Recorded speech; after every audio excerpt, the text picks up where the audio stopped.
Good morning, ladies and gentlemen. In the Philippines, and good evening for everyone who are here in the States and in Canada. At magandang araw po kung saan mo po kayo naroroon. My name is Dr. Mario or Mariano Santo Domingo. Welcome to the parallel session 7.1 of the 40th Annual Philippine American Academy of Science and Engineering meeting or symposium, or what we call APAMS. I would like to dedicate this particular session to Dr. Severino Co, who is the founder of PAASE. Since this is the 40th anniversary, it's just fitting that we give tribute to him. And as the organizer of and the host of this session, I felt honored, to dedicate this session. Researchers, industry, and even the government is really like. Please mute your microphones, please. So I had the pleasure of meeting Dr. Ko before he retired from the University of Maryland, Baltimore County. And I learned from one of his contemporaries that he was a mentor of Neil Armstrong, who graduated from Purdue University in West Lafayette, Indiana, where Dr. Ko was an aeronautics and astronautics engineering professor before he transferred to UMBC. Tonight, we are fortunate to have assembled a brilliant set of emerging and seasoned scholars and administrators to talk about the important topics of diversity, identity, and representation in various spheres such as higher education, STEM, and health careers. But first, I would like to again thank the Philippine American Academy of Science and Engineering for giving me the freedom to design this session according to what I thought are pressing issues confronting the Filipino American community in the United States and their places and spaces in the larger American society. For about 15 minutes each, our speakers will present their ideas and research findings following the themes of their presentations. As you are listening, and if you have any questions, feel free to write your questions on the chat box, or if you're on YouTube, on the comment box. After the first three presentations, we will have about 10 to 15 minutes of Q&A to be followed by the last two papers, then another round of Q&A. Without further ado, let me introduce the first talk, which I'll be co-presenting with Dr. Fritzy Aquino de Mata, my kababayan from Morong, Rizal. Dr. de Mata is currently the Associate Director of the Alumni Scholars Program at University of Berkeley, at the University of California in Berkeley. She graduated from Berkeley in 2005 with a degree in English and Political Science. After college, she attended UC Santa Cruz for her doctorate in literature, specializing in world literature, Asian American studies, critical race and ethnic studies, and critical theory. She is committed to diversity and justice in education as manifested in her work as a scholar, teacher, and mentor, and is passionate about issues relating to diaspora and migration. And briefly about myself, so again, I'm Mario Santo Domingo. I'm an associate research scientist at the Department of Psychology at UMBC. My doctorate was in human services psychology with specialization in community and applied social psychology. And for more than 2 decades, I have been involved with the Meyerhoff Scholars Program as one of the lead evaluators. I am also the founding president of the Lipunang Pangkasaysayan ng Morong, or Likas Morong, in Rizal Province, Philippines. Likas Morong is a community-based history and heritage society in Morong, Rizal, in the Philippines. Dr. De Mata's and my presentation is about theories, research, and practices related to Filipino American identity and representation. We will be alternating in our presentation and she will be giving the final words. Allow me first to start with a quote from Dr. Ann Aaron. Dr. Aaron is the Filipino director for encoding technologies at Netflix, and she was just a recipient of the PAASE Presidential Citation for Excellence, awarded 3 days ago. She expressed this, and I made sure I got her statement correctly. She said, "Sadly, I don't encounter a lot of people like me."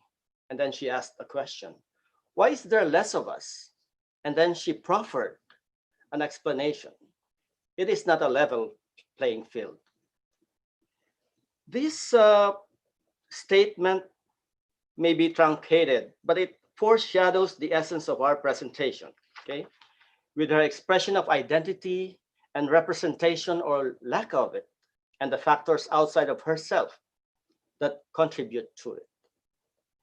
But before I get ahead of myself, let me first give you an overview of our presentation. We'll start describing the Filipinos' long history of migration to the US, followed by some demographics of the Filipino-American population and some snapshots of representation data in higher education. Then we'll talk about a few lenses that scholars, scientists, and researchers use to study the Filipino-American and his or her experiences, and then select research in areas of higher education and health. And then we will be touching upon some programs, practice and policy, and the final words from Dr. Demada. Fritzi? Hi, all. Good afternoon. Very happy to be here today.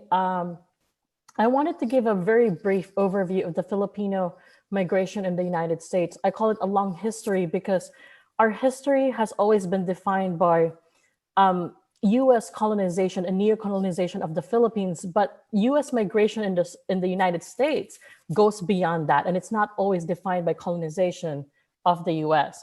So even starting before the Spanish colonization of the Philippines in 763, the first settlement of Filipinos in the US was actually in St. Malo in New Orleans. 1763, Filipinos jumped ship from the Manila galleon trade and eventually settled in St. Malo, New Orleans.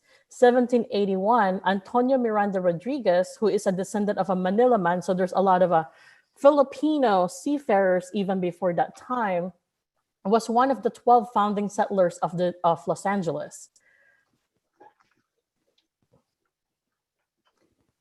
And so now I move on to US colonization of the Philippines. So Filipino migration to the United States has been largely determined by US imperialism and militarism, as well as the United States' demand for cheaper racialized labor. During the colonial period from 1898 to just before World War II, there's a lot of pensionados that went to the US, largely upper class males sent to study in the US and go back to the Philippines to hold high political and social positions. The biggest migration, one of the largest migrations of Filipinos was the migrant workers. In the 20s and 30s, largely male workers in the West Coast, agricultural workers in Hawaii and California, and workers in the Canaries in Alaska and Pacific Northwest. The migration during this period was predicated upon American empire's economic demand for cheap and racialized labor. So the Asian Exclusion Act of 1924 restricted Asian migration in the US.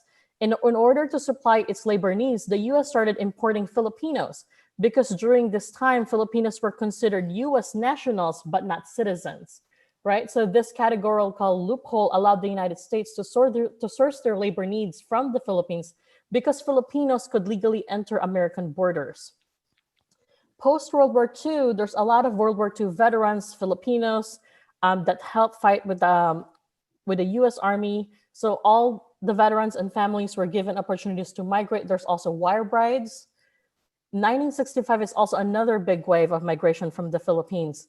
There's a mass migration of skilled professionals such as nurses, engineers, accountants, and doctors. But I just want to remind everyone that the migration of nurses began even before the 1960s. There's also a huge recruitment of Filipino men in the US Navy in the 70s. They recruited around 14,000 men, which is actually larger than the Philippine Navy. And then today, a lot of the migration that happens nowadays is through the family reunification.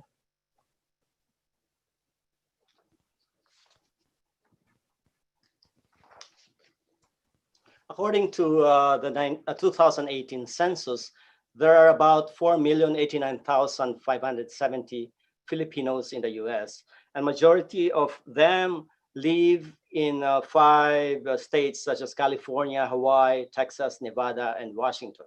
It used to be that among these top 5 states are Illinois and New York, but for reasons of demographic changes and mobility and economic factors, uh, the fourth and fifth top states changed recently.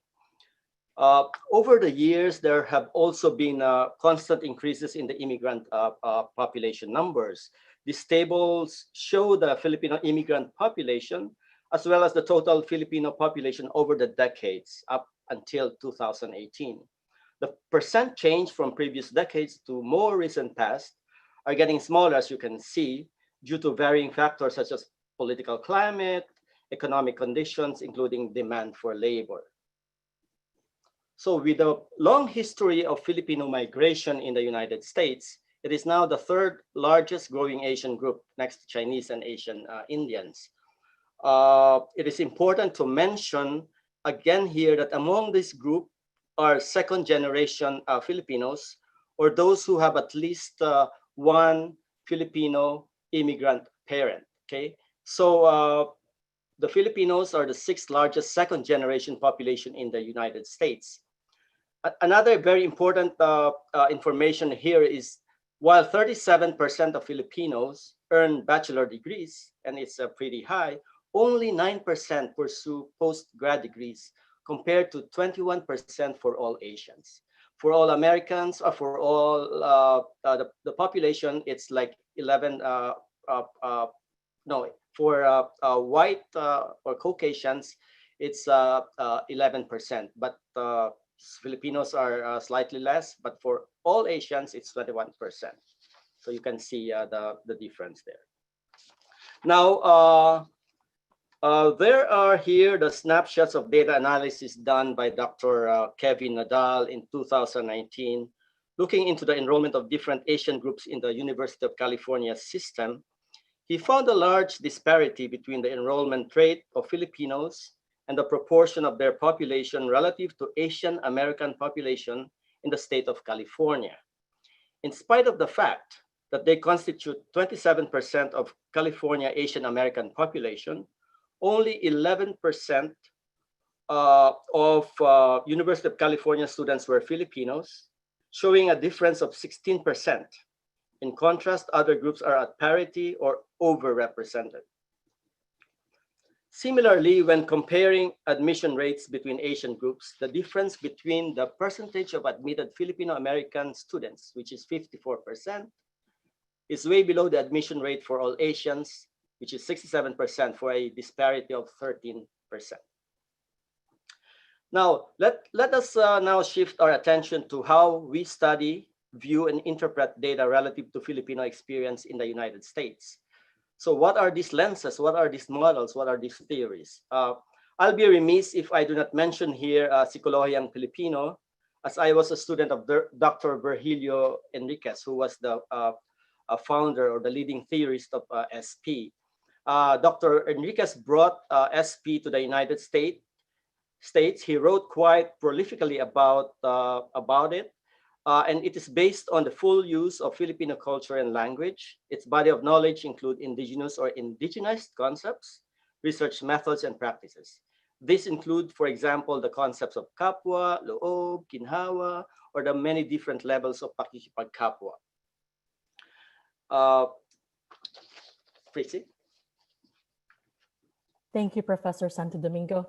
I also wanted to emphasize that the studies of identity and representation really also comes out of the history of the formation of ethnic studies and Asian American studies. So that's what I want to focus my attention during this presentation. So I want to start with the Third World Liberation Front strikes in 1968. This happened in SF State and UC Berkeley. So it is a coalition of student groups based on ethnic identities. It's internationalist, movement. It was against capitalism, against imperialism, against war, specifically Vietnam War. This movement was beyond defending Asian Americans against racism and promoting Asian American identity. In fact, it was very much about the history of Black and Asian solidarity and the alliance of racialized minorities. It was Blacks, Asian Americans, during that time, Chicanos, Latinos, right? Native Americans coming together to demand changes in higher education. And one of the outcome of the strikes is it helped establish ethnic studies at SF State and UC Berkeley. And the first Asian American studies curricula at these campuses also came out of the strikes. So the movement really gave rise to an Asian American as a political and categorical identity. And I also wanted to emphasize that this movement saw themselves as part of the Third World. That's why it was called Third World Liberation Front. It was inspired by the Bandung Conference in 1955, the gathering of non-aligned African and Asian nations against colonialism and neocolonialism. So Asian American studies and Filipino American studies are very much, interrelated. Filipino American studies has ties to Philippine studies that is based in the Philippines and is also based in the US, but it's also a huge part of Asian American studies. So Filipinos during the Third World Liberation Strike were among the main ethnic groups together with Chinese and Japanese Americans that were behind the creation of the category Asian American, which later has been expanded to include other ethnic groups. So the Asian American identity and category was a pan-ethnic coalition built by political necessity to address Asian Americans' marginalization in the US Academy and society at large. Asian American studies used identity as a means for political representation. However, as we all know and starting to see in our presentation, and as it has been criticized in academy or even outside the academy, this category has always been incapable of fully representing what it aims to represent. It cannot represent the heterogeneity or the diversity of histories and experiences among Asian Americans. None of the other ethnic groups within this umbrella actually fits neatly into the paradigms of Asian American studies. And then I also wanted to focus on America's forgetfulness. Why are Filipinos become, described as invisible? So I wanted to talk about the concept of American exceptionalism and the notion of benevolent assimilation has contributed to America's forgetting.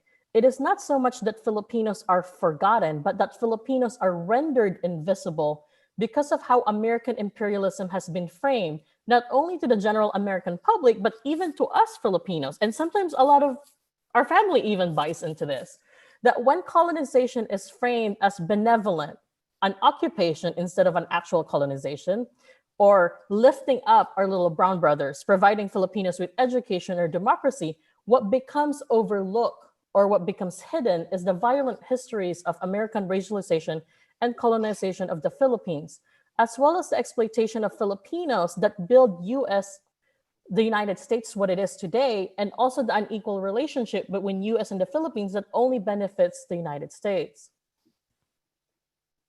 Okay, I'll now present sample findings from both quantitative and qualitative research or reports. Just as what you can see in front of you right now, I organized the data from the University of California system, looking at the SAT scores from 2011 to 2016. As you can see, the graph shows that relative to the larger Asian category, Asians are considered overrepresented in STEM, for examples. Filipinos perform at much lower scores through 6 years between 2011 to 2016. And as you can see, although relatively higher, their scores are closer to the mean scores of Latinx and African American groups. Now, I was trying to understand this, and I came across and found an answer in a qualitative study done by Ocampo in 2013, where he concluded that Filipino Americans acquire what he calls a pan-minority identity, which shows an ethnic background, cultural upbringing, and educational experience closer to Latinx and African American cultures and experiences, rather than other Asian Americans in universities or those who are considered URMs. Now, The importance of disaggregating data have never been made really or shown as critical when it comes to health research. For example, in a study by Adia and colleagues just released in April 2020, Asians appeared healthier than did non-Hispanic whites on most health indicators. That seems really very good. However, when disaggregated, every Asian subgroup had at least one disparity. But Filipinos had the most disparities, with higher prevalence of fair or poor health, being obese or overweight, and having high blood pressure, diabetes, or asthma compared with non-Hispanic whites. Thus, failure to disaggregate health data disguises disparities and leads to inaccurate conclusions about needs for intervention and research, which we argue is also true in education. Now, this slide also shows what we can find when we disaggregate data. At 22.3%, Filipino adults are more likely than Chinese and other Asian groups to have several chronic conditions, including hypertension. Very recently, we heard the news that Filipinos are being hit hard by the COVID-19 pandemic, especially the healthcare workers. Early reports indicated that 35% of deaths among Asian population and 40% of mortality rate among Philams infected, and this is much, much, much higher than the national rate according to Johns Hopkins University's dashboard of 3.7%. Now, driven by the need and interest to understand the Filipino experience in all its historical and social milieu and advance their interests, programs and practices have been slowly taking ground, albeit in a checkered and sometimes contentious manner. Here's Dr. Demada to describe some of these programs. Thank you, Professor Santo Domingo. I just want to throw in a caveat in here. So this is a very broad overview of what has been going on in the UC system. As we all know, the very first Bulasan Center for Filipino Studies started in UC Davis 2018, and it was spearheaded by Robin Rodriguez, who was hired as an associate professor in Asian American Studies in 2011. So the focus on the center was a collection of stories from Filipino migrant workers, but I also wanted to emphasize that the beginnings of the program was really from grassroots organization. It was the funding came from fundraising from the community. They raised $30,000. And then now they were able to get more funding from the state. And then there's the newest really amazing thing that happened recently in the UC system is the Filipino Studies minor at UCLA. I think it's a very unique in its kind, probably within the United States. It is within the UCLA's Asian American Studies department. It's just going to start this fall, 2020. It really came from a long history of advocacy from faculty, undergrad, grad students, and alumni for this to happen. It's an interdisciplinary program. They have at least 2 tenure-track Filipino-American professors. The chair of the Asian American Studies Department is Victor Bascara, who's currently the chair, and also Lucy Burns is there. And similar thing happened to Berkeley. The very first Filipino-American history course was taught in UC Berkeley's ethnic studies in 2004, right? So there's in the 80s and the 90s, especially in the 90s, there's a long history of students and undergrads and grads fighting for a Filipino-American Philippine Studies professor in the program. It wasn't until 2004 they hired Professor Catherine Sanisa Choi, whose work is on Filipino nurse migration. She was the first tenure professor to teach Filipino-American history at UC Berkeley before they would have lecturers, adjunct professors to teach the course. Similarly, UC Berkeley also has Tagalog language courses. It's primarily taught by adjunct lecturers. Even though it's the largest language program within Southeast Asian studies. And currently, a couple of years ago, they were trying to raise money to start Philippine studies in the program. So a lot of what's happening in the UC system is really coming from the ground, grassroots organization to make some changes and from the community. And I would like to add also that at the University of Maryland, students need to raise funds for a course on Philippine history and culture to be offered every other semester or every other year. So you can see the burden on students just to make sure that some of these courses are offered on their campuses. Now, Dr. Dimara and I also looked for institutional policies that somehow are based from educational data, similar to what I presented earlier. And I remember what Dr. Zenia Tigno, who's our co-panelists here, about the University of California, San Francisco, or UCSF, that uses a definition that says at UCSF, our working definition of URM is someone whose racial or ethnic makeup is from one of the following. And among these are Asian, Filipino, Hmong, or Vietnamese only. Now, more diggings led us to the definition of the American Psychiatric Association, or APA, which adopted the definition of URM from UCSF in its position statement on diversity and inclusion in the physician workforce that was released late last year in December. So it seems like we can see some light, at the end of the tunnel. But my question is this change only true for health-related colleges, just such as UCSF, or professional organizations such as APA? Then I found this. I found this call to respond to a campus climate survey at UC Santa Cruz among its students, which uses the UCSF definition.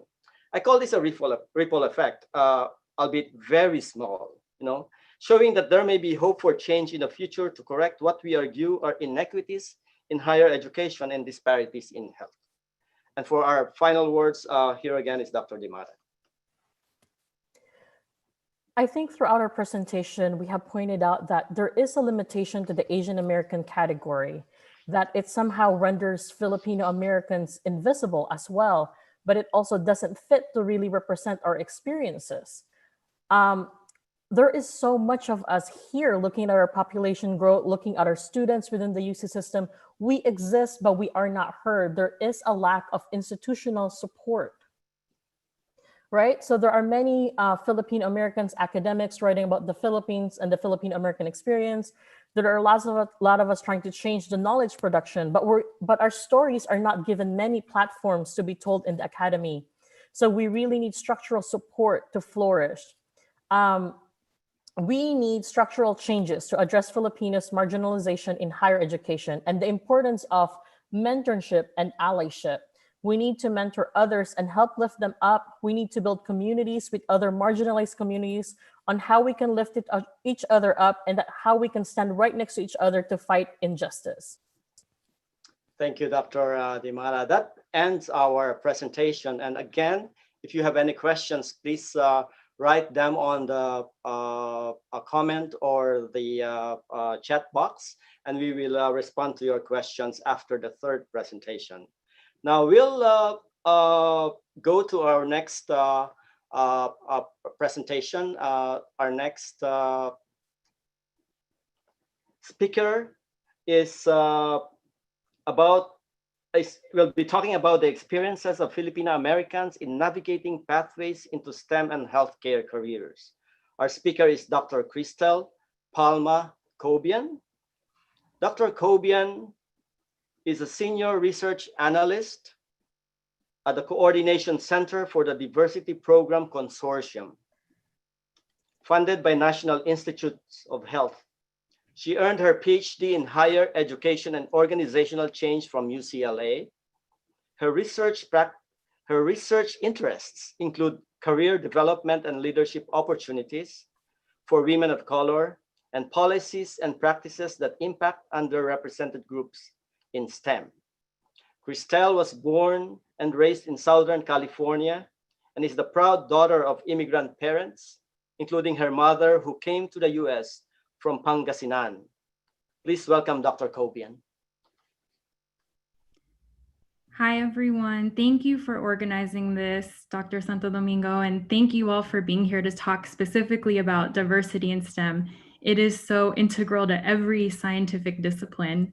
And so while my research focuses on underrepresented groups in STEM more broadly, today my contribution to this group discussion is to share research that seeks to complicate rather than to simplify our understanding of Filipino Americans in particular.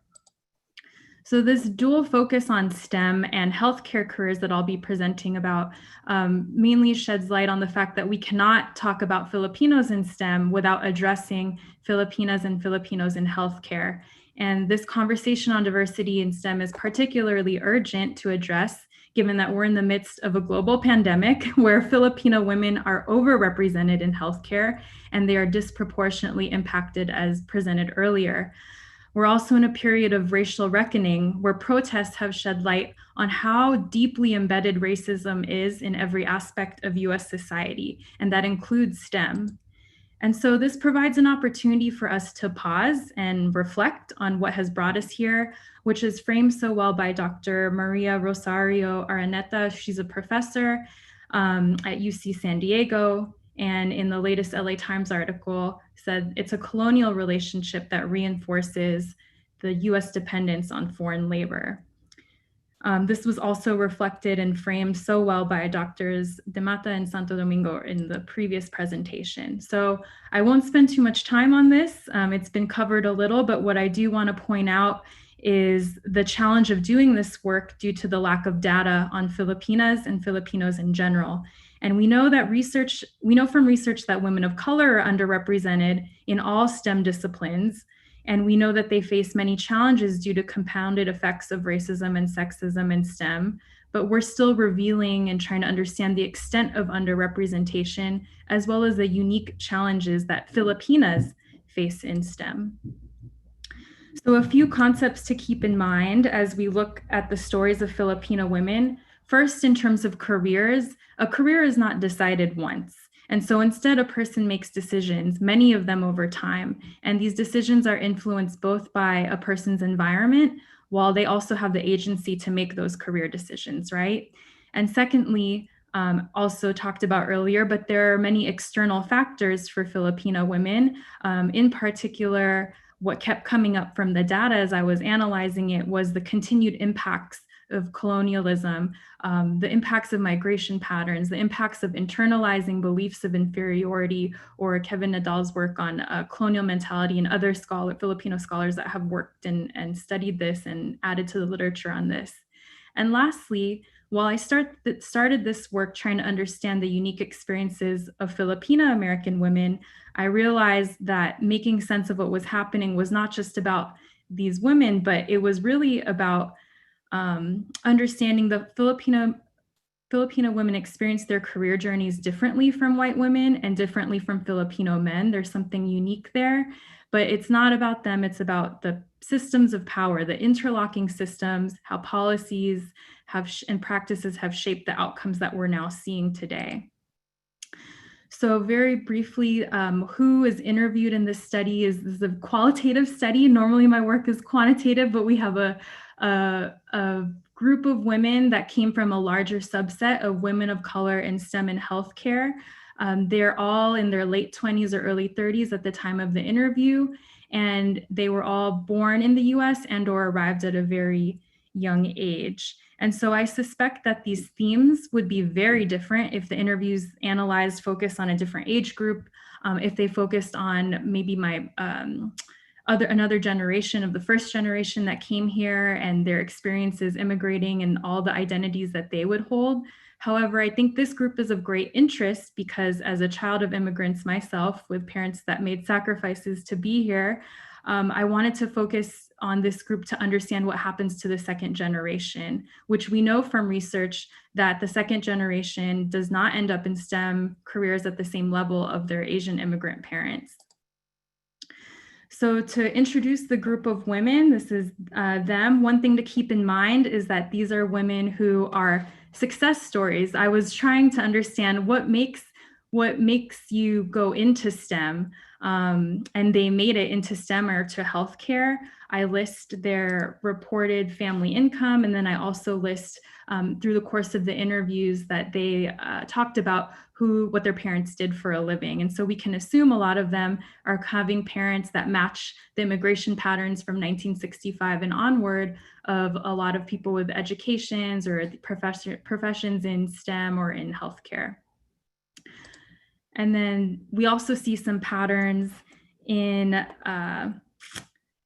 where they ended up at the time of the interview. So we have some engineers, some healthcare professionals, and a couple of the PAASE doing data and tech. There are no STEM academics, no chemists, no biologists. So it really looks like TEM instead of STEM right now, but even this shows us some data or some patterns that are occurring. So I realized quickly I was analyzing their stories.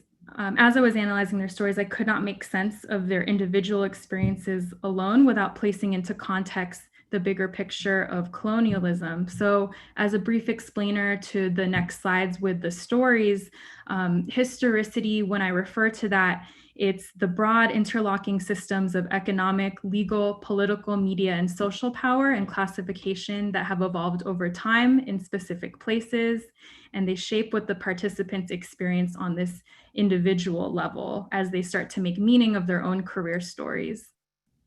Some of you may be familiar with Joe Coy. I watched some of his specials, but this next slide kind of leads to what he talks about in his comedy of what is kind of embedded in Filipino culture. And so for Emily, again, we cannot talk about STEM unless we talk about healthcare. So this quote from her, she became a nurse, and experientially, she reflected on her mother's influence. Her mom was also a nurse. And she decided that, you know, my mom marketed it like it was nobody's business. If you take this job, you can go anywhere in the world. You'll always have a job. And she realized that, you know, this could work for her too. She saw that it provided financial stability. It related to her interests in science enough, but it can make us wonder, what if she could have seen herself in another profession? What if her family wasn't so worried about financial stability? And then considering historicity, Catherine Sinisa Choi's book was mentioned earlier, Empire of Care. She traces migration policies and the ways that the US was very intentional in using Filipino bodies to fill the nursing shortage in the US. So this then shapes the messages that the next generation gets about what kind of careers can you see for yourself.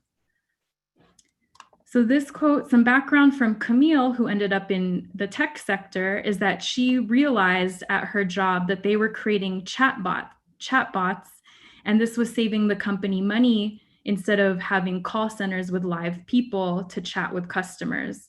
So because these chatbots could do the work instead. So on an experiential level, Camille was making connections to her experiences from her great-grandmother's story in Bataan, when she had just learned about. And this was a turning point for Camille. She decided, this affected her so much, she decided to move to the Philippines and use her experience in tech to develop jobs there, because she was just so moved by her own ancestral history of her great-grandmother, coupled with the pattern of the US looking for ways to find cheap labor and typically relying on the Philippines to fill those labor needs with respect to the call centers. And then before speaking about Stacy's story, Stacy ended up as a physical therapist. I want to remind you that while she made it into a medical field, so she's kind of a success in making it into healthcare, she and the other participants faced several obstacles. So Stacy was a salutatorian in her high school, but she went to a large, highly selective public university. We know what these places are like. They have large classes, sometimes, often actually in STEM, you get graded on a curve. And so you might end up with a C in the class because only so many people can pass the course. So she was struggling to earn top grades in these courses. And although most people struggle in these courses, her own struggles tied with the simultaneous gendered and cultural socialization to internalize shame, and you have a recipe for disaster. She blamed herself often, and she experienced a great deal of mental health challenges that she talked about later in her story.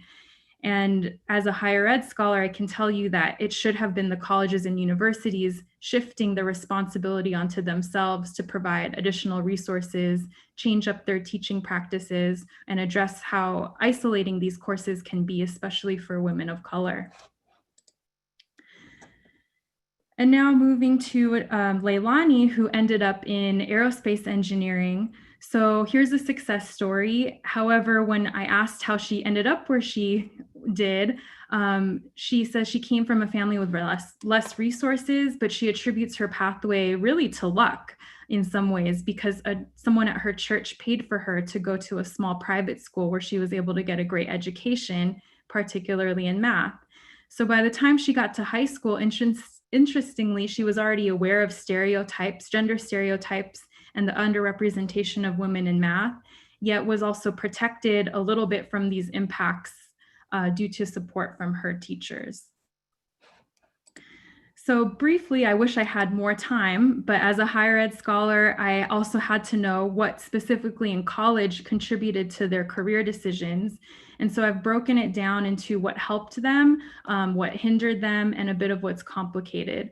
What helped and what did not help, these are common in the research. So we know these things. Other research studies talk about this a lot more and prove this. But what's complicated, being involved in Filipino organizations, it's interesting that that's the thing that made many of them feel a sense of belonging and that got them through college, but was also the thing that they looked back on and said it took a lot of their time, possibly time away from studying. And so it made me wonder, well, why do other students get to feel like they belong so easily in college without having to spend so much time and energy achieving this sense of belonging as just to survive college?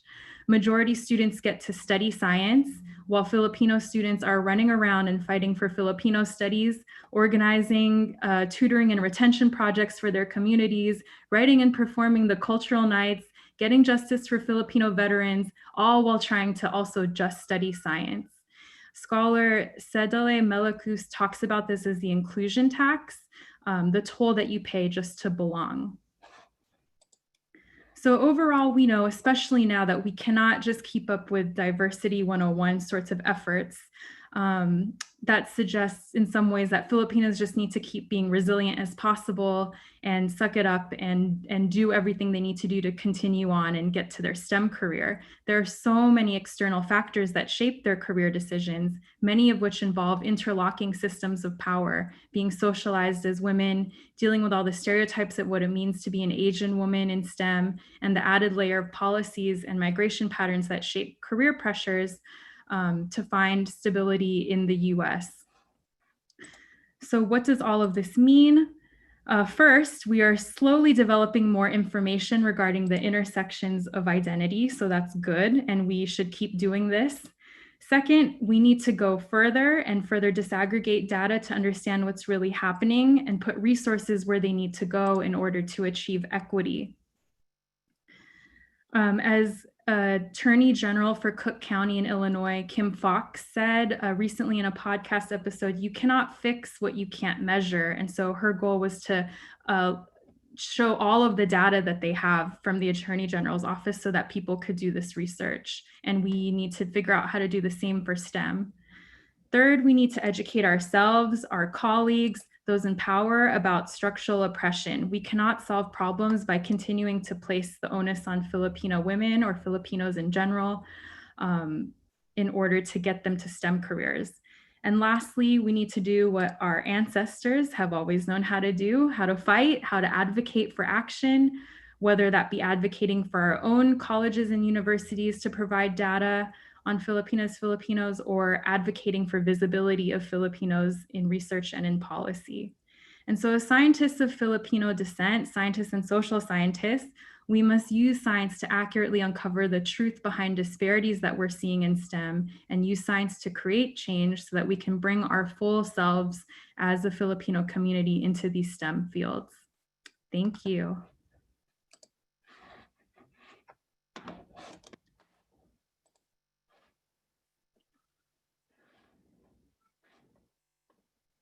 Thank you so much, Dr. Kobian, for such an illuminating presentation. I would like to remind our audience, both on Zoom and YouTube, to write your questions using the chat or comment box, which we'll try to answer after the next presentation. We already received one or two questions. Now, this brings us to the third talk, and this time it's by Dr. Xavier Hernandez. Dr. Hernandez's presentation is entitled, "People Don't Talk About Filipinos Here, Examining the Institutional in visibility of Filipino American students. Dr. Xavier Hernandez is the Diversity and Inclusion Program Officer for the University of California, Irvine College of Health Sciences. In addition to being an alumnus of UCI, he received his BA in Criminology, Law and Society from UCI. He also holds an MA in Asian American Studies from San Francisco State University and a PhD in Educational Policy Studies from the University of Illinois, Urbana-Champaign. Prior to rejoining the ranks at UCI, he served as the director of the Asian American and Asian Resource and Cultural Center at Purdue University. He also has experience as an instructor in the College of Liberal Arts at the University of Illinois and the Department of Asian American Studies at Purdue, respectively. His academic publications include articles in Race, Ethnicity, and Education, Journal of Diversity in Higher Education, and the co-authored monograph, Asian Americans in Higher Education, Charting New Realities. Here is Dr. Hernandez. Thank you. Good evening and good morning to those of you who are joining us from around the world. I'd also be remiss, thank you for that introduction, Dr. Santo Domingo. I'd also be remiss, given our audience, if I did not mention that as an undergraduate in 2006, I studied abroad at the University of the Philippines, Diliman, with the College of Arts and Letters. So that institution holds a very near and dear place in my heart. The title of this presentation is People Don't Talk About Filipinos Here. It is part of a larger study that I did for my PhD dissertation that compares Filipino student experiences in the United States West Coast and the Midwest. Given the folks who are participating on this panel, I saw fit to sort of isolate the California-based data, which is at the University of California, Irvine, to sort of understand and dig deeper into these discussions about what it means to be a minority student or what it means to be a Filipino-American student in an institution of higher education. So I'll start with an overview about the University of California, Irvine. This is the undergraduate population for fall 2019. As you see there, the demographics, most notably 17,000 Asian undergraduates. This includes domestic and international students, followed by 7,800 Hispanic or Latinx students, 5,300 white, 1,000 black, and so on. The University of California, Irvine is designated as both an APAMS and a HSI. So APAMS meaning Asian American and Native American Pacific Islander Serving Institution, and HSI meaning Hispanic Serving Institution. More specifically, what is unique to the University of California system is that Asian students are able to check off their ethnic group. There are 17 different ethnic groups made available through data collection. So here are the 5 most populous Asian ethnic groups at the University of California, Irvine. So this is underneath the 17,000 Asian students. We have 8,000 Chinese, 3,100 Vietnamese, and 2,100 Filipino American students in fall 2019 at UC Irvine. This is how it breaks down across the UC system. As you can see, the UCI in the last, not only the last 5 years, but I have research data going back to, I believe, 1996 or 1997 that illustrates that UCI has had the highest Filipino American student population for, a quarter century. I know that we talk about the UC system as this, sort of monolithic entity, but if you've gone to high school in California, you understand that there are different niches and identities from the different campuses. And I'll talk a little bit more about that throughout the presentation, but this is how Filipino American students are distributed amongst the UC system. UC San Francisco, which was mentioned earlier, is not included because it is only a graduate and professional school. So I appreciate Dr. Cobian in the last presentation mentioning that involvement in Filipino American student life is complicated. And that's really a lot of what my study focuses on. So here's a glimpse of Filipino American student life at UCI. There are 8 Filipino American student groups at UCI, if you count the Alumni Association, dating back to Kababayan, which is the broadly stated Filipino American Cultural Organization, which was founded in 1974, 9 years after UCI was founded. Kababayan has about 300 to 400 members. It's the largest club at UCI, and very likely one of the largest, if not the largest, Filipino American student organization in the United States. Other organizations that have come along include PUSO for pre-health students, Liwanag, which is the Filipino Catholic community, Fusion, which began as an engineering club and is sort of more of a STEM club now, PAASE for Filipino students in social studies, Filipino Americans in medicine, FAME is focused solely on medical students, MD students, and then Cairo Omicron or Expo, which is the Filipino American fraternity, and the Filipino American alumni chapter has been resurrected in 2020. It previously had existed, but has faded away and now come back again.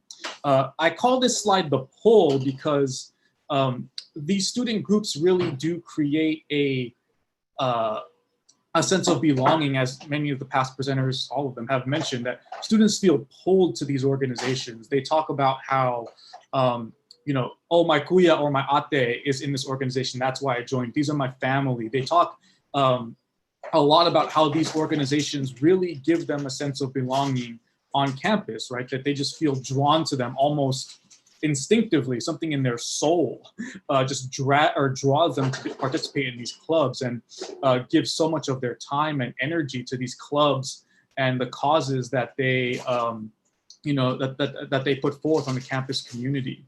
And the subjects of this study, in particular, the subset that I'm focusing on are 8 students who are board members of Kababayan, so who have executive board positions in the Filipino American Cultural Club on campus. So again, this is not surprising, again, based on what the other presenters have said, that these students refer to the ways that they're drawn into these organizations. But what I really found in interviewing these students is that there is an unnamed push out of other spaces on campus that they can't necessarily name or critique. But so one quote that really exemplifies that is this student who said, when people say UCI, they say University of Chinese Immigrants. This is sort of a, I guess, to some derogatory, to some empowering colloquialism about UCI, which has been prevalent in the state of California amongst high school students for decades, right? This person says, people don't talk about Filipinos here. They think Filipinos are dancers, singers, or party a lot. We haven't really made a name for ourselves. So again, despite the fact that there are 2,000 Filipino students and they have such a large quantifiable presence in you know, the size of their organization and the number of students, they still feel that no one can really talk about Filipino students on their campus, or they still have to explain to students what Filipinos are. And I think this is also more specifically talked about through a student who is in Kababayan, but is also in PUSO, the pre-health club. And I asked the student, what's so Filipino about being in PUSO? And they said, well, it's the people in it. There's Filipinos in this club, but they're basically describing that other than that, there's not a lot of Filipino cultural elements to being in PUSO, the Filipino pre-health student organization. But what I found particularly poignant is that this student said, if we would just be a normal pre-health club if they weren't Filipino. So instinctively, you see here that this student contrasts being Filipino with being normal.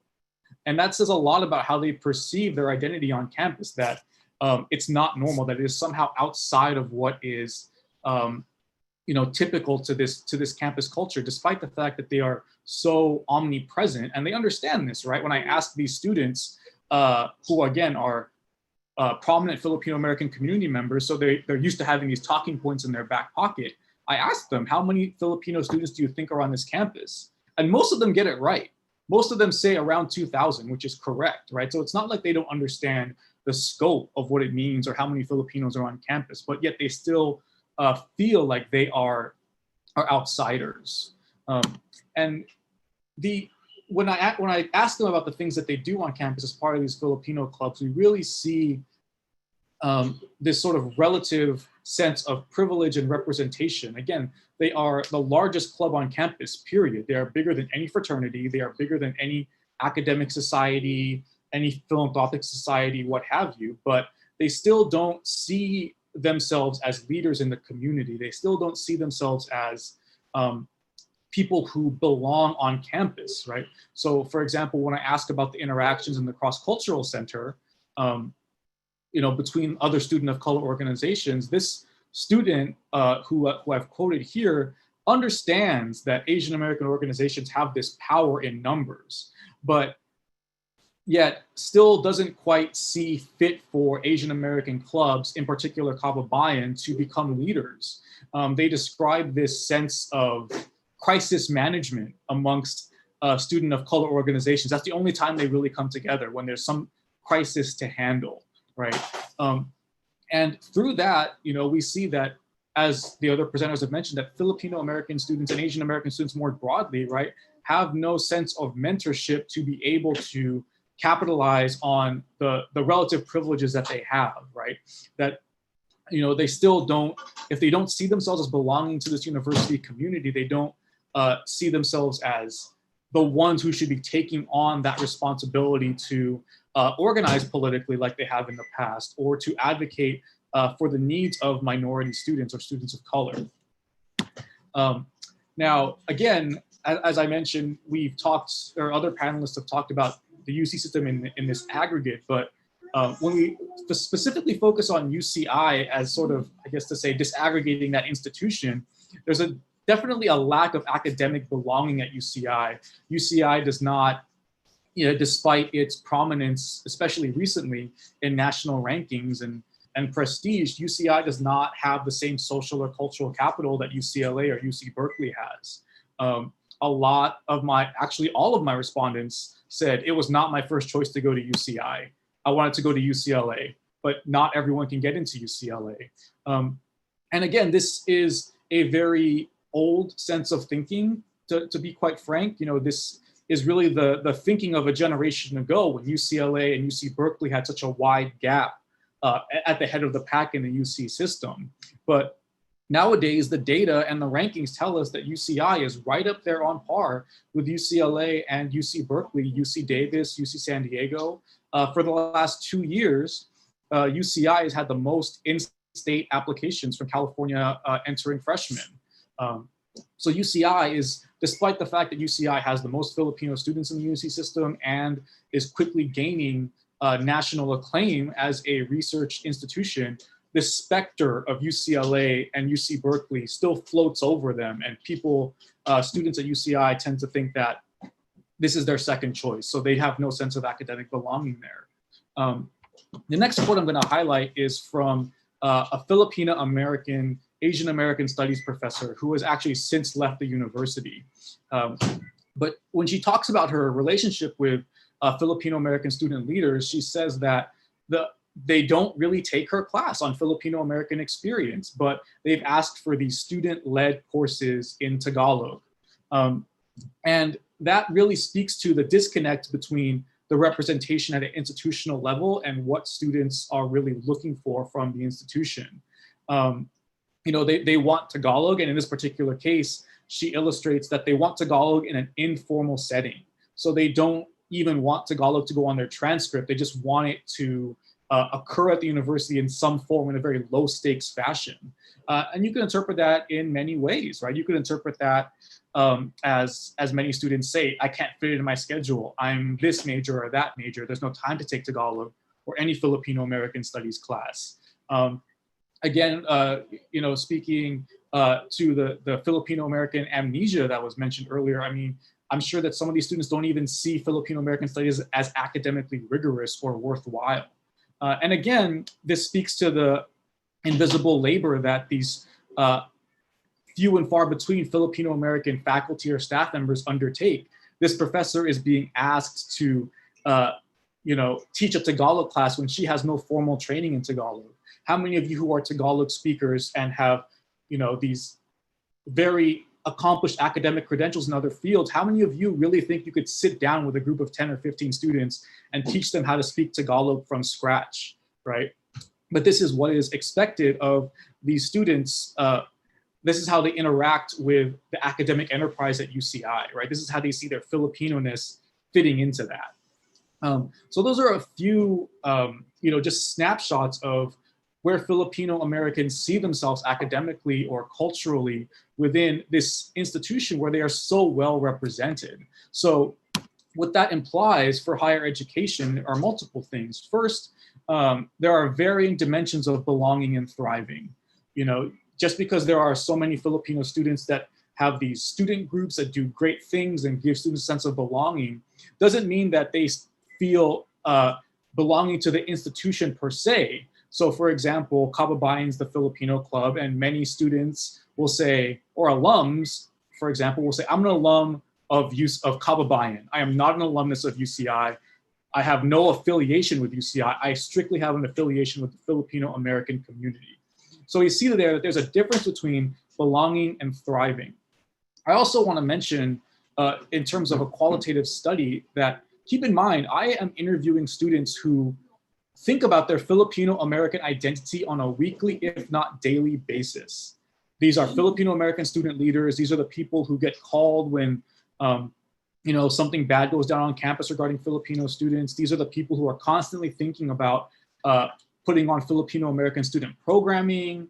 And even these students who are up to their elbows in Filipino American content still think that their university does not do enough because it doesn't bring enough to the institutional level in the ways that they want. Another thing that is important to keep in mind when we think about whether or not Filipino American students are an underrepresented minority group or how to serve them are relevant laws and policies. California has passed Proposition 209, which prevents the consideration of race and ethnicity, in matters of public contracting, which includes higher education. So there are definitely ways that the UC system encourages us to work around those definitions, right? So for example, by saying, instead of saying we're doing outreach to Filipino students, you can say we're doing outreach to students in Carson, California. And you know that you're doing outreach to a wide swath of students, but you know that you'll still capture a lot of Filipino Americans if you concentrate on the enclave in that way. Another thing is, for example, our first presentation mentioned SAT scores, but moving forward, the University of California will no longer consider SAT scores for freshman admission. So considering the impact that may have on Filipino American students is vital to serving them appropriately.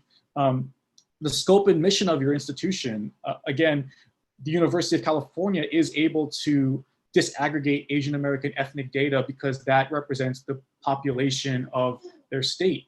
But you might also think about, as was mentioned previously, 40% of Filipino Americans live in the state of California. So when we think about how to serve Filipino students, do national numbers serve us well? Or is it more appropriate to think about what is within the scope of the institution?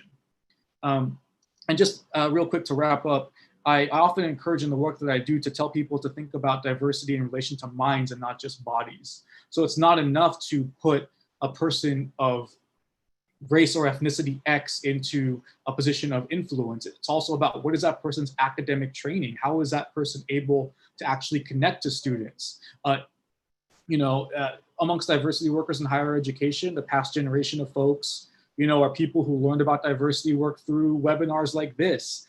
But now we have a new generation of academic professionals, faculty and staff who are able to engage with this in their academic training. So thinking about how to serve students really requires a re-examination of how we evaluate the institutions that are meant to serve them. And lastly, I'll just mention, academic outreach. It's not enough, and it hasn't been enough for a long time to simply have this, if we build it, they will come mentality. Institutions must do active outreach to students to really make sure that they are being represented in ways that are reflective of their needs and their desires. Things change very quickly outside of the institution, but they're not as quick to change within the institution. So I think the student voices in particular should always be considered, in terms of implementing any outreach or program or policy that affects these students. So I will stop there, and thank you all very much for your time, and I'll open the floor up to our question and answer section. Thank you very much, Dr. Xavier Hernandez, for providing clarity to the concept of invisibility or institutional invisibility through your data from the ground. So, and thank you to our previous speakers, Dr. Demata and Dr. Kobian. Now we are ready for our first Q&A. We have like at least 3 or 4 questions, but I'd like to address the first question, whether this session is recorded, and whether they can share it, and whether they can watch it again. Yes, this session is on YouTube. And so therefore, you can just go there anytime after this session and watch the recording. Now, we have a question from Dr. Connie Remorosa. I'd like to invite the other panelists to try to answer the question too. The question from Connie is, why do you think other Asians, like Chinese and Asian Indians, performed well or better in SAT compared to Filipinos? You know, it's not easy to answer this question because in the first place, we don't have that much disaggregated data. We don't have that much research to allow us to dive deeper, okay, into this particular relationships of ethnicity and performance in an SAT. We have like a universal research using data from general population that tells us that performance in these tests, for example, are related to socioeconomic status, to parental education. Although if you look at the status of Filipinos on these two areas, they're pretty well off economically, and there's a higher percentage of parents who have a bachelor degrees, at least a bachelor or bachelor degrees, and of course we have seen earlier that actually, compared to other Asians, maybe we can find a clue from this data that there's a lower percentage of Filipino Americans who aspire for even higher, you know, than bachelor degree. You know, there may be clue in that. But yes, we really need to have more disaggregated data across the board, and more studies to be done in this particular area. Would any of our panelists try to proffer any response about, you know, the differences between Filipinos and other Asian groups? You see, it's really difficult. Yes, Xavier. I agree. I agree with the you know, the point that you made about how standardized testing is sort of more linked as a correlate to socioeconomic status, which is of course linked to being in a resource school and things of that nature, which is part of why the UC system has done away with them for now. Mm-hmm. I think that something else that could be noteworthy in this regard is the work of Robert Teranishi and Tracy Buenavista, who really illustrate that the racial ambiguity of Filipino Americans makes a difference in how they are treated by academic professionals in their lives. So there's you know, work that's been done that shows that, you know, even though, as you said, Filipino Americans have relative some of the privileges of education in their families and, you know, in their schools themselves, they are treated subjectively differently by counselors and teachers because of their ethnic appearance. So if they are perceived to, you know, look Latinx or to look, quite frankly, non-Asian, then they are not as actively encouraged to access particular resources that will facilitate academic success. So that's another perspective to consider in that topic. Okay, thank you, Xavier. A question from Dr. Lea Tolosa. Are there differences in the experiences of Filipino Americans on the West and East Coasts? It seems to me that because there are more Philams on the West Coast, this kind of activism is more intense than on the East Coast. Any response to that? For those who have had experience on the Midwest, for example, maybe, right, Xavier? What do you think? Well, I have a thought, but I was just, if any of my other panelists want to chime in. Sure. There are definitely, so I know for sure there's research on the differences between West Coast and East Coast Filipinos with respect to migration patterns and policies and when they arrived in the US and the types of experiences they have. In particular to college students, it's probably there, but I won't speak to it.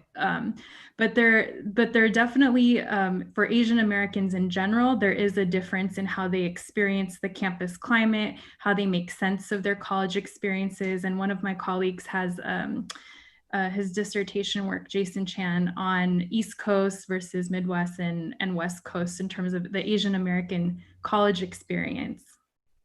Okay, thank you. Thank you, Crystal. Last two questions. Okay, I guess I have those last two questions. From Dr. Rodel Barrientos, a question for Dr. Hernandez. It's a very enlightening talk. I wonder if the sense of belonging of Philam students have or could be related to the proportion of faculty or staff of Filipino American ethnicity, or maybe anyone can answer this question. I always go back to this issue of it's complicated. Mm-hmm. You see, I guess full disclosure, right? I'm always invited to like these Filipino American staff and faculty potlucks that happen on campus at UCI, right? Because there is, quite frankly, a large Filipino American staff and faculty population. And quite frankly, many of them are in student affairs, but there just seems to be a disconnect between where they actually connect with influential Filipino American students. And my insight into that, just based on working with students all across the country, is that Filipino American students are not used to representatives of their school, any school, K-12 higher ed, speaking their language, literally and figuratively, right? I think that that sense of belonging comes, that lack thereof. I mean, I think that Filipino American students come into these universities not expecting these universities to have people who can speak to their concerns as Filipino Americans. And I think also sort of related to our last question, but like, especially in California, these universities have such long storied Filipino American student communities, right? At LA, Berkeley, San Francisco State, all over, right? That the work that they do is very insular. The work that these Filipino American students do is so based on, let me uphold the traditions of Kababayan at UCI or Samahang at UCLA, right? That they don't, again, they're conditioned not to expect that from their university, despite the fact that it is, in many cases, abundantly there. So that's why I say that active outreach is important. You cannot just assume that because there's people there that connection will automatically be made. Okay, two members of our audience have like a similar question. How do you make Filipino students visible, okay, at UCI or at any university for that matter? Dr. Asuncion Raimundo also was asking that question, how to increase the visibility, in this case, the STEM Philam students in the US. So any reply from other members of the panel? I think we need to think about a little bit of what visibility means. Does it mean like a critical mass of students being admitted? Is it mean that um, what does visibility mean? Is it like we're talking about admissions, more Filipinos at UC Berkeley or at UCI? Um, I think that there's definitely you need some sort of structural support, because just because they're admitted, as Xavier was pointing out, it doesn't mean that they would feel that they belong on campus. And at Berkeley, there's actually, I think, probably less Filipino staff than it is at UCI. In terms of student affairs, I think I might be the only one of that working with students directly. Two of us. There's two. There's CC Abrosio and Jenek. It's also very rare for Filipinos in student affair at Berkeley. So I think that we also need to change not only the outreach, but also the pipeline.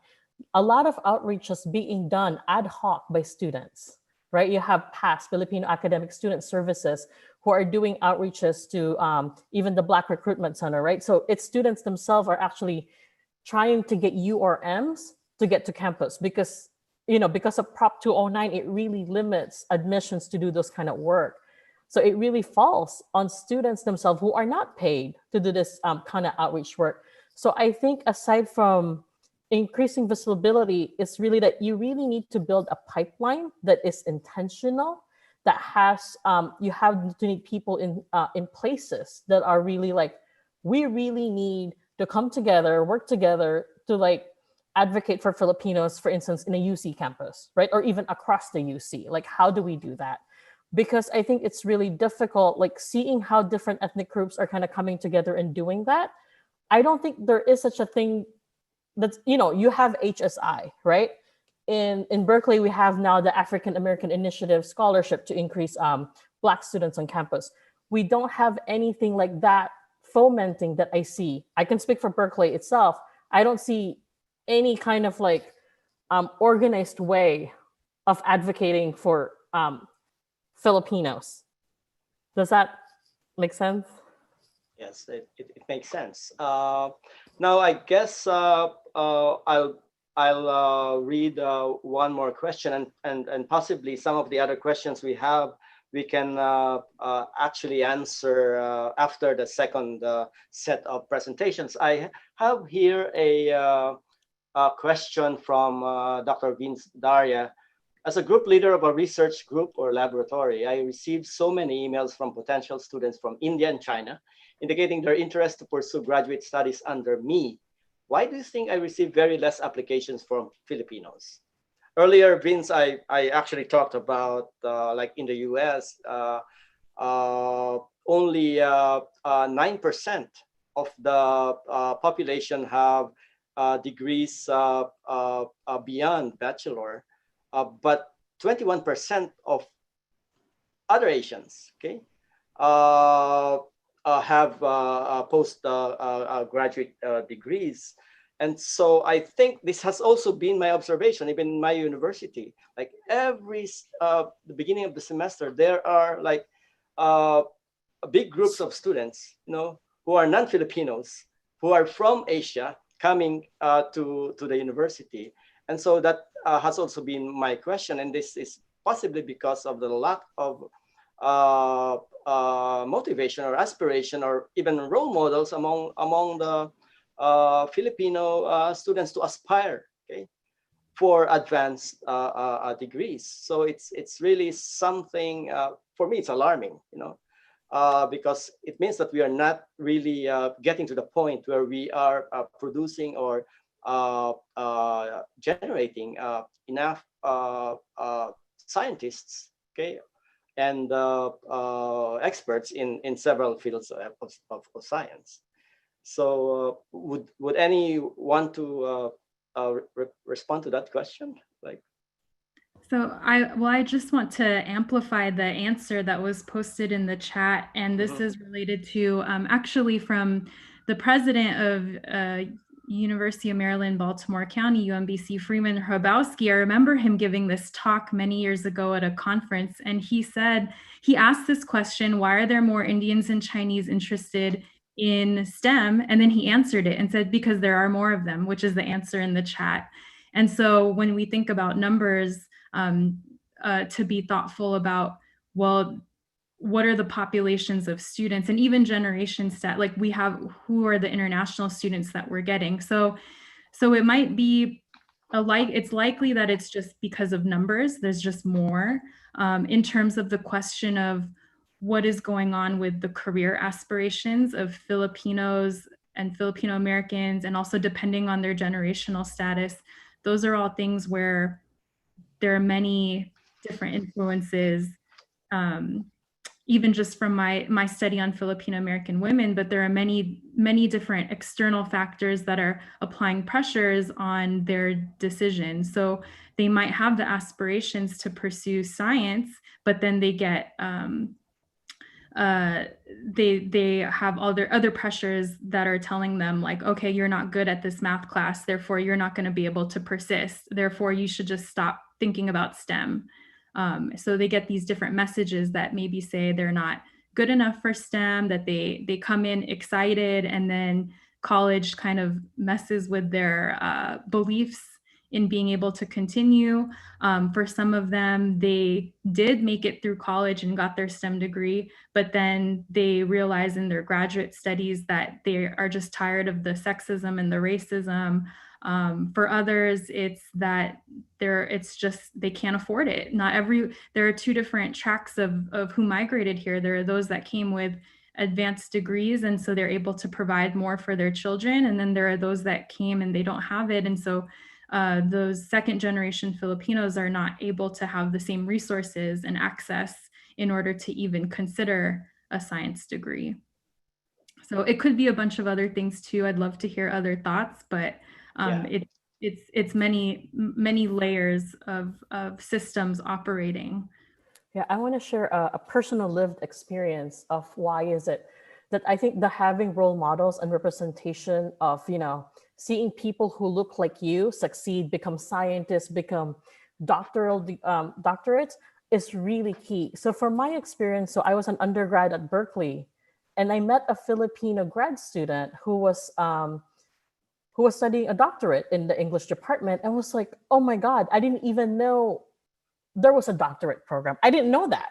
I didn't know that that was something possible that I could do. I didn't even know that there's something beyond a bachelor's degree, right? And the other thing is also funding. Part of the reason that I was able to go to graduate school, right? I come from a low-income family, is that I was offered a Cota Robles scholarship, fellowship, which basically funds 5 years of graduate school. And I don't have to worry so much about teaching. So there's many layers in which that I think having role models of seeing people, and this is really key also in undergraduates, when they see people like you exist as staff, as a lot of undergraduates think like, hey, you made it, I can make it too. So that was really key for me. And then the other thing is anecdotal, right? I remember telling people like, hey, I'm going to go to Berkeley. I want to major in, I'm a Berkeley student. I'm going to major in ethnic studies. I kid you not. I have a relative tells me, you should just become a nurse. Right. And I told them like, I got accepted to doctoral programs. Like, you should just become a nurse. Like, that really hurt me.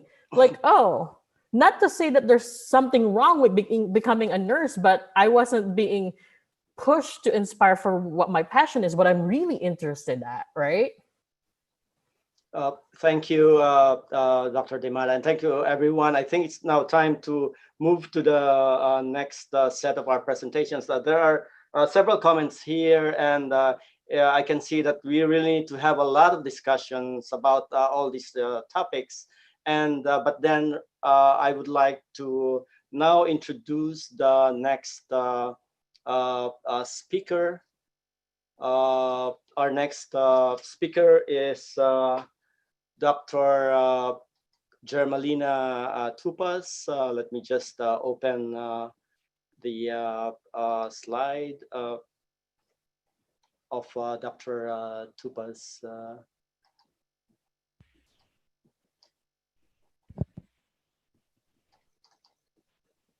So we are fortunate to have Dr. Germalina Tupas with us. Dr. Tupas will provide us a picture of STEM in higher education and the federal landscape for Filipino Americans.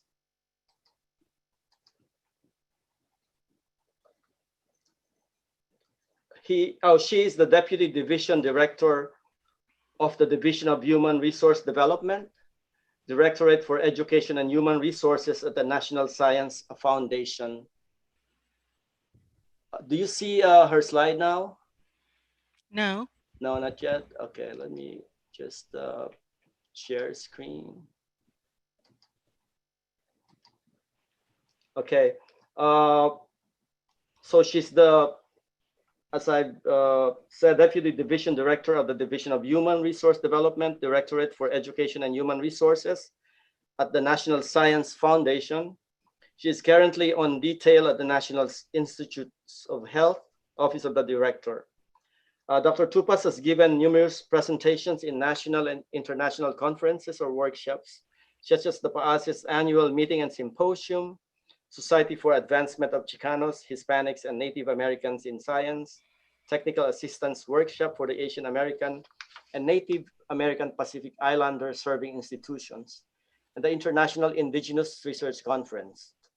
As an Embassy Science Fellow for the U.S. Department of State, she served as a consultant to the Department of Science and Technology, Philippines, as they built on their K-12 STEM curriculum.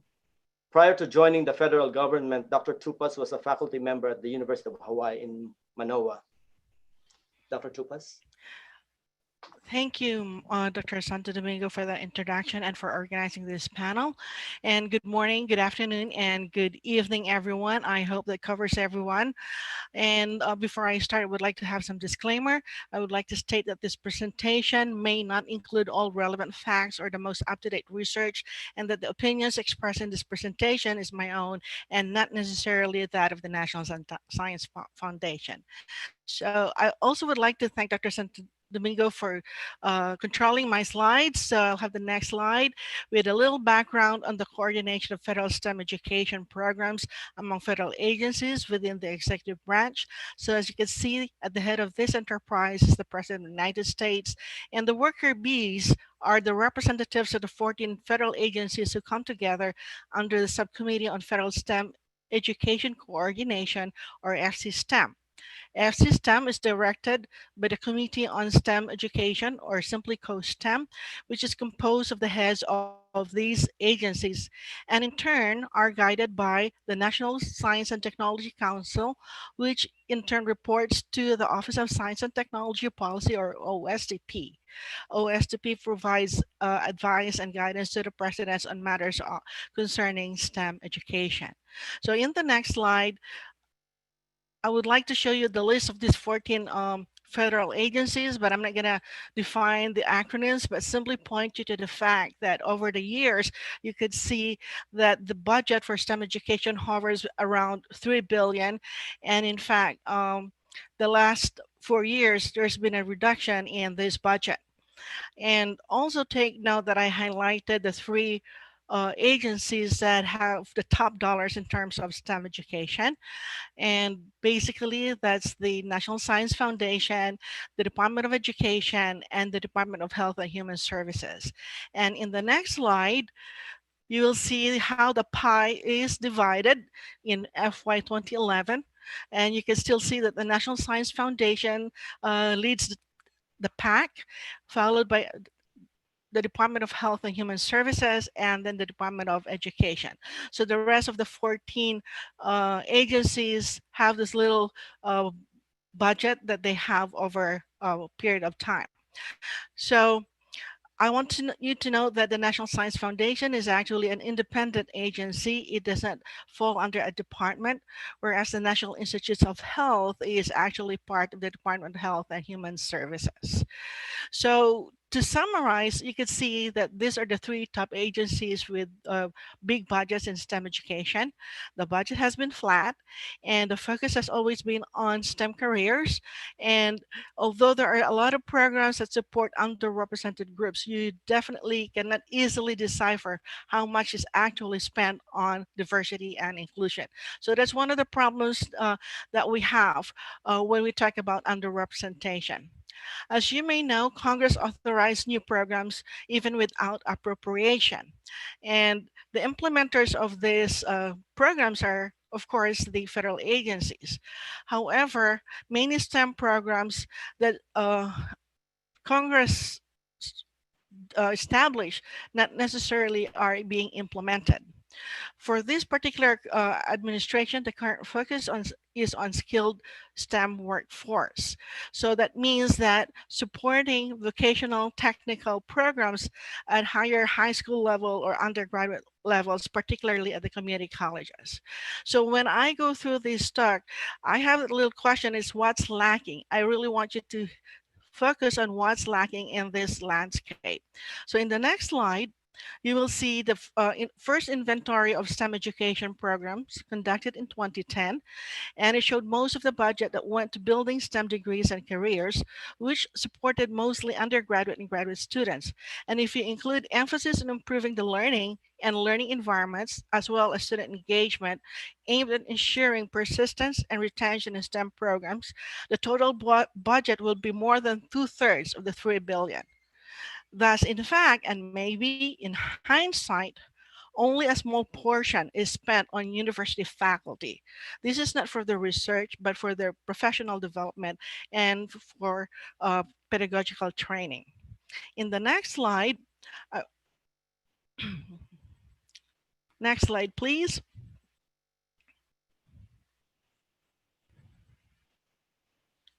Okay, did I just, okay, sorry. I thought I just lost my power. Okay, so in 2013, FC STEM released its first 5-year strategic plan for STEM education and the second one in 2018. Note that both plans have one of their goals to increase diversity in STEM. In the 2013 to 2018 plan, the focus is on diversity in students, while the 2018 to 2022, it is for all in diversity for all of the Americas. But the common theme here, and I had highlighted it in yellow, is really to focus on historically underrepresented and underserved students in STEM fields for employment. Now, in federal speak, that means African Americans, Native Americans, Alaska Natives, Native Hawaiians, and Hispanics. With the 2018 to 2022 plan, there's also an increased focus on underserved groups. So this translates to looking at underrepresentation at the intersections of race, ethnicity, with gender, disability, socioeconomic, and veteran status. So in the next slide,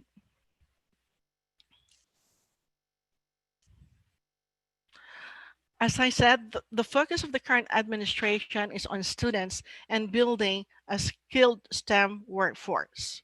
So a huge amount of money was given to programs that support community colleges to train students for technical degrees or credentials so they graduate faster and can quickly join the STEM workforce. This focus also ensures increasing the participation of groups underrepresented in STEM because many of those enrolled at community colleges are from underrepresented or underserved backgrounds. Well, this is a great opportunity for underrepresented students. It may also support a status quo of the dominance of white or Caucasian group in STEM. Of course, I'm not going to go into that because that's another rabbit hole, but I would like to emphasize that the federal government continues its efforts on building capacity in in STEM human resources by supporting historically or traditionally underrepresented minorities through programs that support the institutions where these groups are enrolled. For example, historically Black colleges and universities, and then you have the tribal colleges and universities, Alaska Native serving institutions, Native Hawaiian serving institutions, and the Hispanic serving serving institutions. So, an emerging group that was created by Act of Congress in 2007 directed the Department of Education to support Asian American Pacific Islanders through the ANAPISI, or Asian American Native American Pacific Islanders program. So, Filipino Americans are considered to belong to this group. But before I go further into the discussion of the AAPIs, I would like to digress a little to point out that there are very few programs that look at the extremely important component of higher education, the faculty. Yes, this is the gap that I was referring to, the missing element in the landscape because of the emphasis on students. Institutions of higher education have already very diverse student body, and as the US demographics continue to change, following a prediction that by 2060, the minority population will be the majority and the white or Caucasian group will fall to less than 40%. It is therefore expected that student diversity will continue to increase from the current 55% level. However, in STEM, the student population is still largely homogeneous, and so is the faculty. Diversity at the faculty level, particularly in STEM fields, will continue to lag. This has various implications in the success in STEM of underrepresented groups. This was also touched briefly by the first group, that the lack of role model does not encourage people of color to pursue STEM degrees, and this is also a not so subtle reminder of the racial divide. This means that there are very few faculty who can relate and understand the implications of the multicultural aspects of learning exhibited by underrepresented minorities, and therefore they cannot provide the cultural relevance of the courses they teach. And sometimes this also causes resentment among faculty that may even be exhibited or translated into racism or discrimination, and that could exacerbate the experiences of students already impacted by stereotype threats. Finally, with no inspiration for underrepresented minorities, they will not aspire to be in the academe, thereby an aging academic enterprise may continue to lose potential excellent faculty. I applaud PAASE for their achievements and in sharing with the Philippines their science and technology expertise. But one potential way that this can go further is to support the next generation of scientists and engineers. And that could be not only to mentor students, but also early career scientists, investigators from underrepresented groups, particularly the Philippine Americans, so they too will aspire to remain in the academy. Now, back to the Asian American Pacific Islanders. Here's a question for you. What prevents agencies with large STEM education budget, such as NSF, from supporting NAPCs? So as I mentioned earlier, many of the programs that support underrepresented groups were established through congressional authorization. However, not all agencies are easily persuaded to do so if the authorization does not come with budget appropriation. For example, NSF was authorized to establish an HSI program in 2007, but it took another 10 years for the agency to finally establish the program. NSF argued that the agency was already supporting a lot of HSIs, although this may be just the major ones that have high research or PhD granting institutions, such as the University of California system. And therefore, NSF argued that it doesn't need to establish the HSI program. So it took a lot of advocacy from the Hispanic Association of Colleges and Universities, as well as congressional arm wrestling for NSF to finally establish the HSI program in 2017. Now it is one of the largest underrepresented minority programs at NSF. So in the next slide, if you look into educational achievements of Asian Americans and Pacific Islanders, I have put here arrows on the Asians. Indeed, it seems like the picture of a high level achievement of Asian Americans in STEM, where they excel in obtaining doctorates in STEM fields. And this further supports the assertion that Asian Americans are not underrepresented in STEM. Note, however, that this is an aggregate of Asian American groups, and maybe you can guess which ethnic group is really representing that high level. However, data like this do not support the need for more funds to go to APAMS. And of course, this data is from the National Science Foundation National Center for Science and Engineering Statistics. So figure that one out. So in the next slide, the academic dominance of Asian Americans is also evident in their overall baccalaureate degree completion. This is very apparent, especially in the four-year graduation rate. Now, this data is from the Department of Education's National Center for Education Statistics, but this type of data, as well as the one I showed earlier, and we can find more, does suggest that Asian Americans are doing well academically, including in STEM fields, thus fueling the model minority myth, or I would say threat. Again, please note that these are aggregated data, but has been used by many federal agencies to argue that Asian Americans are overrepresented in STEM, which does not help the cause of Filipino Americans as well as other Southeast Asian Americans. So in the next slide, when disaggregating data on the Asian Americans, we could see that in terms of population size, the largest groups are the Asian Indians, followed by Chinese, then Filipino Americans.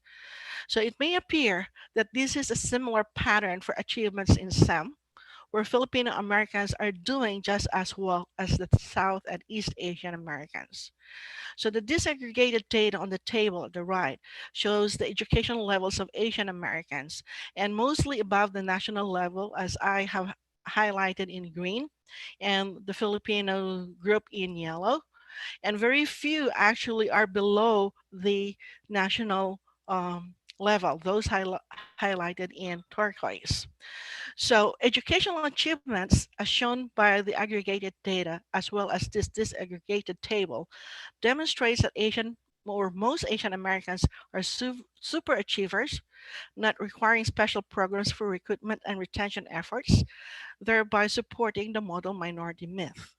However, I believe this is a double-edged sword because Asian Americans face limitations in opportunities based on the assumption of their overrepresentation. This is especially true for underrepresented Asian American ethnic groups, including second generation Phil Americans who are underrepresented in STEM, and yet they remain invisible and are unable to take advantage of opportunities afforded to traditionally underrepresented minorities because of these types of information. So in the next slide, I want you to see how some of those information actually classify Filipinos. It appears that some of them classify them as their own subgroup. And there's only one ethnicity, of course, Filipinos.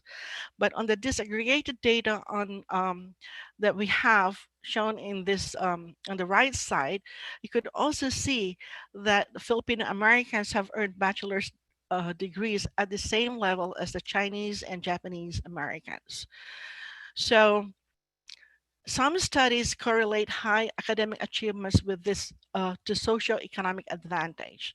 In fact, among Asian Americans, the Filipino Americans has the lowest poverty level. Thus, this academic achievement appears to extend to STEM degrees. This is another complex issue, and you have heard why, where Filipino Americans have been shown to earn STEM degrees as well as other dominant Asian groups. So what many of the data omit is that these represent first generation, highly professional Filipino immigrants. But this may not be true for US born or second generation Filipino Americans. So lastly, I was going to say that many studies are now advocating the use of disaggregated data to paint the real picture of the underrepresentation of Asian Americans in STEM, particularly Southeast Asians. So there is hope. There is hope if only we can reflect this diversity also at the federal level. So I leave you with the last slide with the following questions on how we can help second generation Filipino Americans. Why do they struggle more than the first generation Filipino Americans? And how do they fit in the descriptors of Asian Americans? Americans. So I have some of these suggested ratings if you would like to and have time to do so. Enjoy the reading on how some of these issues came about. Thank you very much. Thank you so much, Dr. Tupas. So we can see how really complicated, this landscape is for Filipino Americans.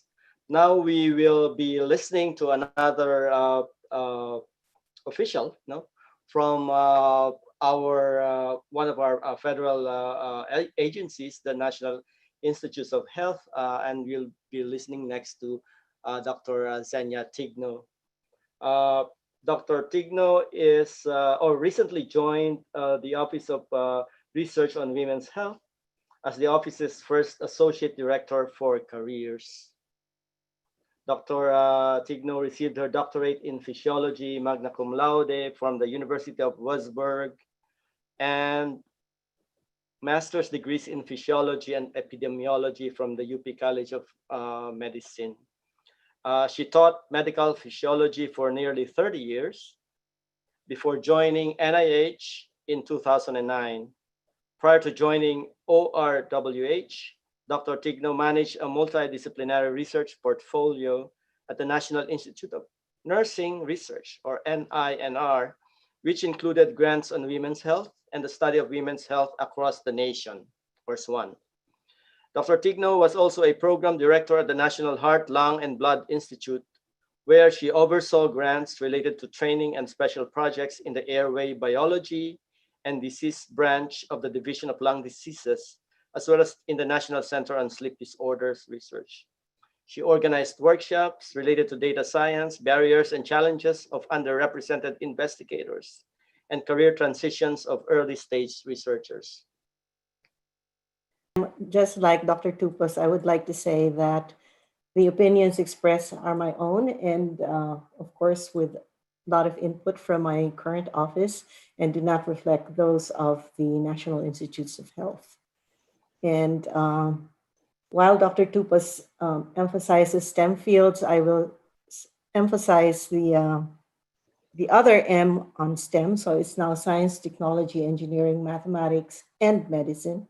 So I will be concentrating on the biomedical workforce instead of the other STEM areas. So my topic for today is gender and ethnic equity in the biomedical workforce. So the question is, why are we studying this, the gender and ethnic diversity? Why is it important? And how is the representation of women currently, as well as ethnic groups and women of intersecting identities in the biomedical workforce? And how has the COVID pandemic impacted the academics, the women academics? So what we see here is the academic STEM progression by gender and race, and this is all data from 2015. As you can see, women outnumber men even with the percentage of bachelor's degrees earned, also in the master's program and the doctorate degree. So this is what we usually refer to as priming the pump. And yet when you go down to the academic staircase or the academic ladder, you see that their representation starts to dwindle, even though there appears to be gender parity even as far as the doctoral programs are concerned. So what is the issue here?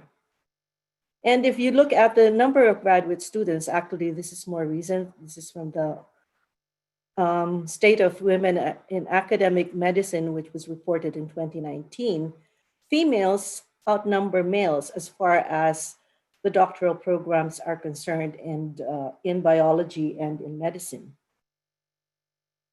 But when you look at the postdocs, there are more postdocs who are males than females, which leads us to say, why is that so? That the proportion of postdocs do not correspond to the proportion of graduate students. And again, if you were to look at the biological and medical workforce, you see that as far as the postdocs are concerned, most of them, 30%, are foreign postdoctorate men. And the least number are among the foreign postdoctoral women, whereas US postdocs, men and women, are almost equal in number. Now, when we go to the medical school, again, you can see here the increase in the number of women medical graduates from the 1980s to the most recent one, and they have reached almost parity with the males, and the number of male medical graduates have been constantly decreasing. However, when you look at the percentage of active physicians, so again, as mentioned, there are almost equal number of male and female MDs, but those who are actively practicing, 64% are males and only 35% are women.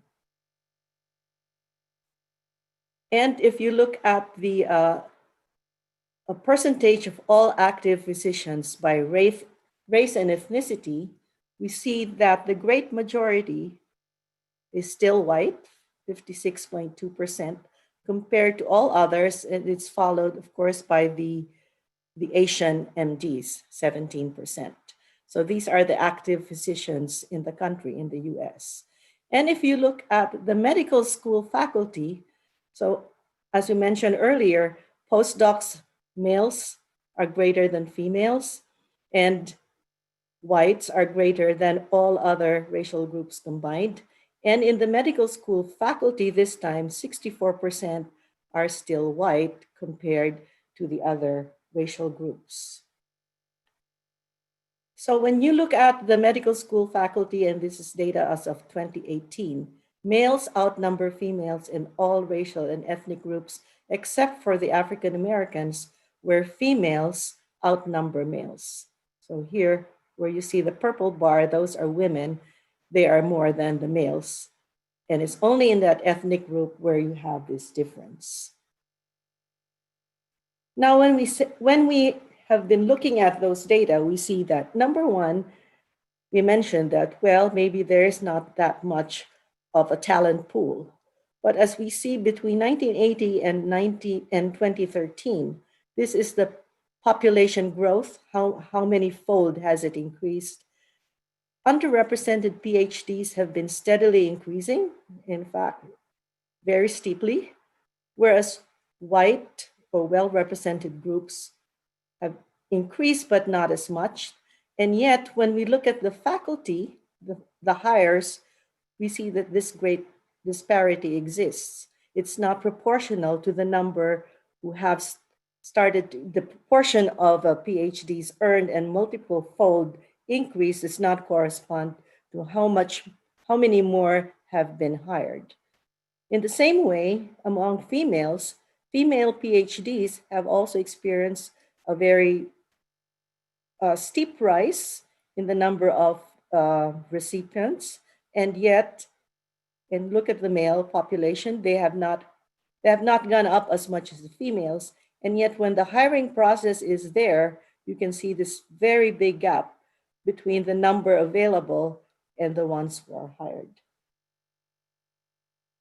So if I may go back, that is what we call an intersectionality. So if here is race, so the well-represented is always represented very well in the hiring process. And if you're female, it's also a definite disadvantage.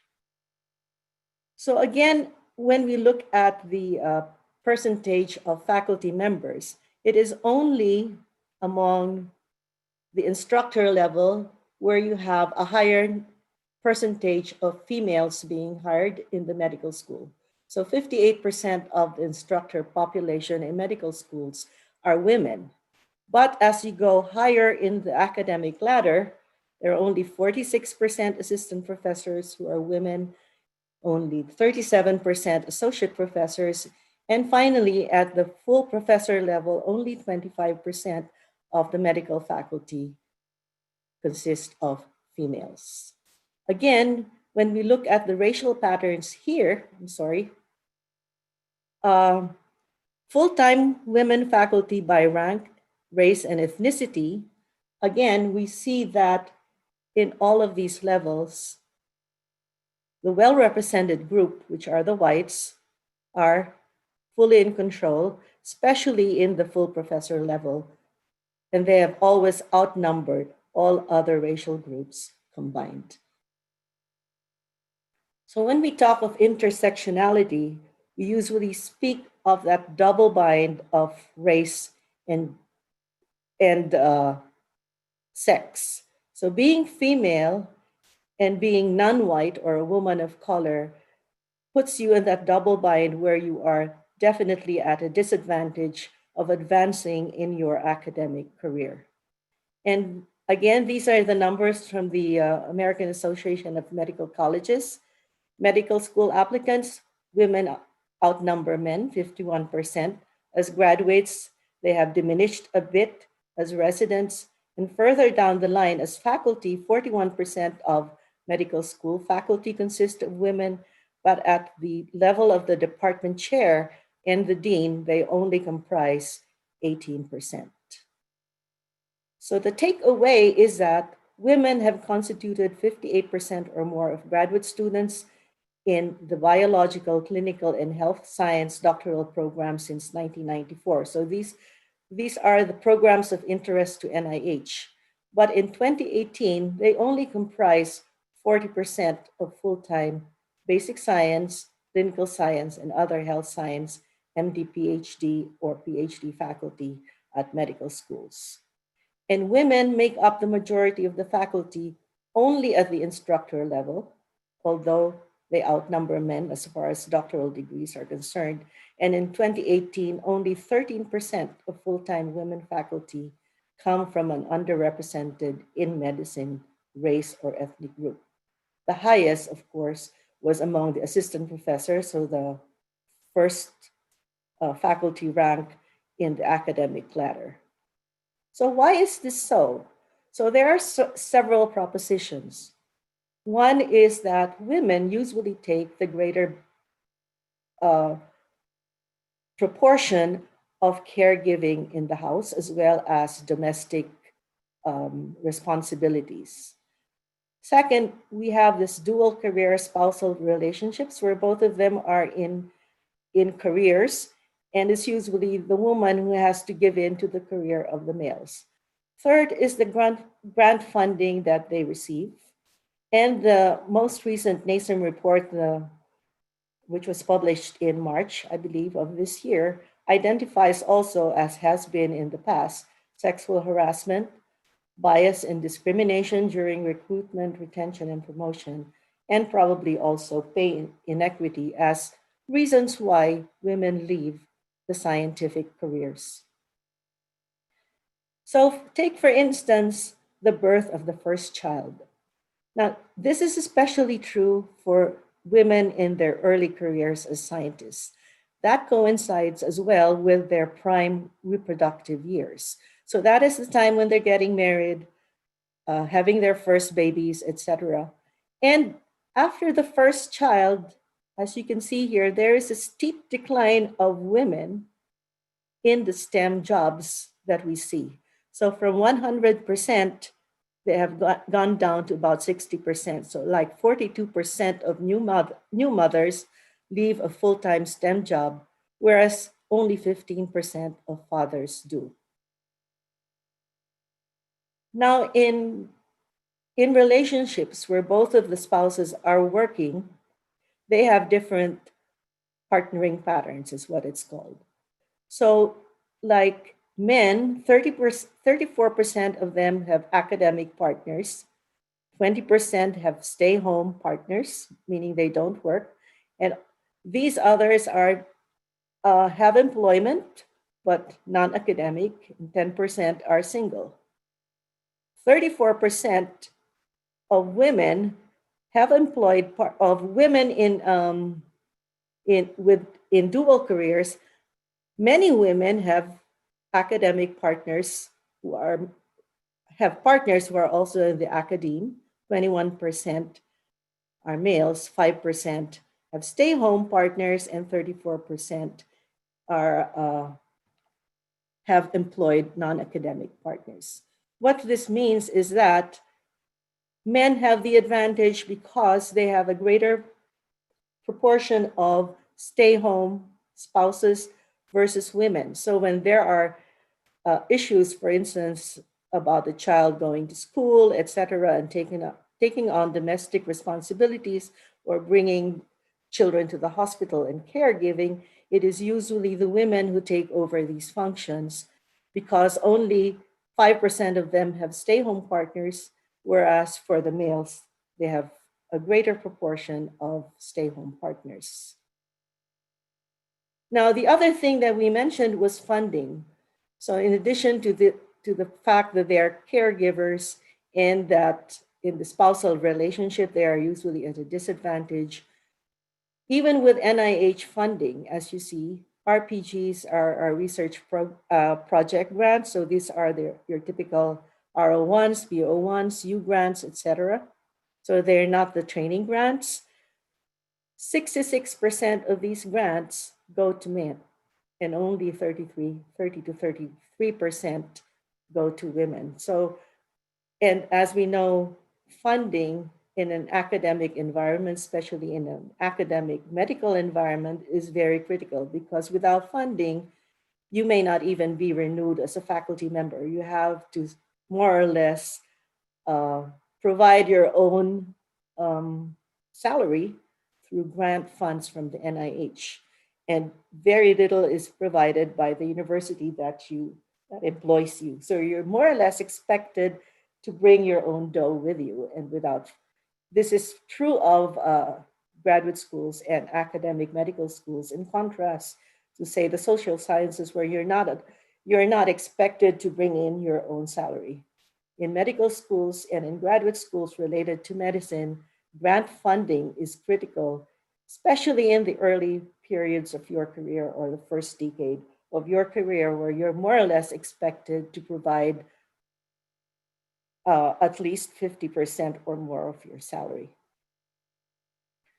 Now, we have the so-called career development grants, or K grants. And we usually look at the transition from these career development grants funded by NIH to what we call the RPG grants, or the RO1 equivalent grants. And among those who apply, male and female, we see again that the funding rate for men is much better than those for women. So again, this in a way is why a lot of women decide to leave the academic workforce. Apart from that, we have said that in the latest NASEM report, which is the promising practices for addressing underrepresentation of women in science, engineering, medicine, opening doors, bias, discrimination, and harassment remain as very major factors and major drivers of underrepresentation in medicine. And women in medicine or in academia are said to experience, 50% of them are said to experience some form of sexual harassment. And the proportion is even greater among those who are marginalized, such as women of color, women with disabilities, and LGBT QIA women. Now came the pandemic that we know as COVID-19. How has this affected women in the academia, particularly those in the biomedical workforce? We know, for instance, that many women, that the health workforce, such as the nurses predominantly, and many of the physicians are actually women. So they are not only caregivers at home, they are also the healthcare workforce. And of course, that leaves very little time left for doing the research. So number one effect is women having less time for doing research because they have to be the caregivers at home. They have to be the homeschoolers or the teachers at home. They have to provide everything. And then sometimes if they are clinician scientists, they also have to deliver healthcare as part of their employment. So they are put at a very big disadvantage.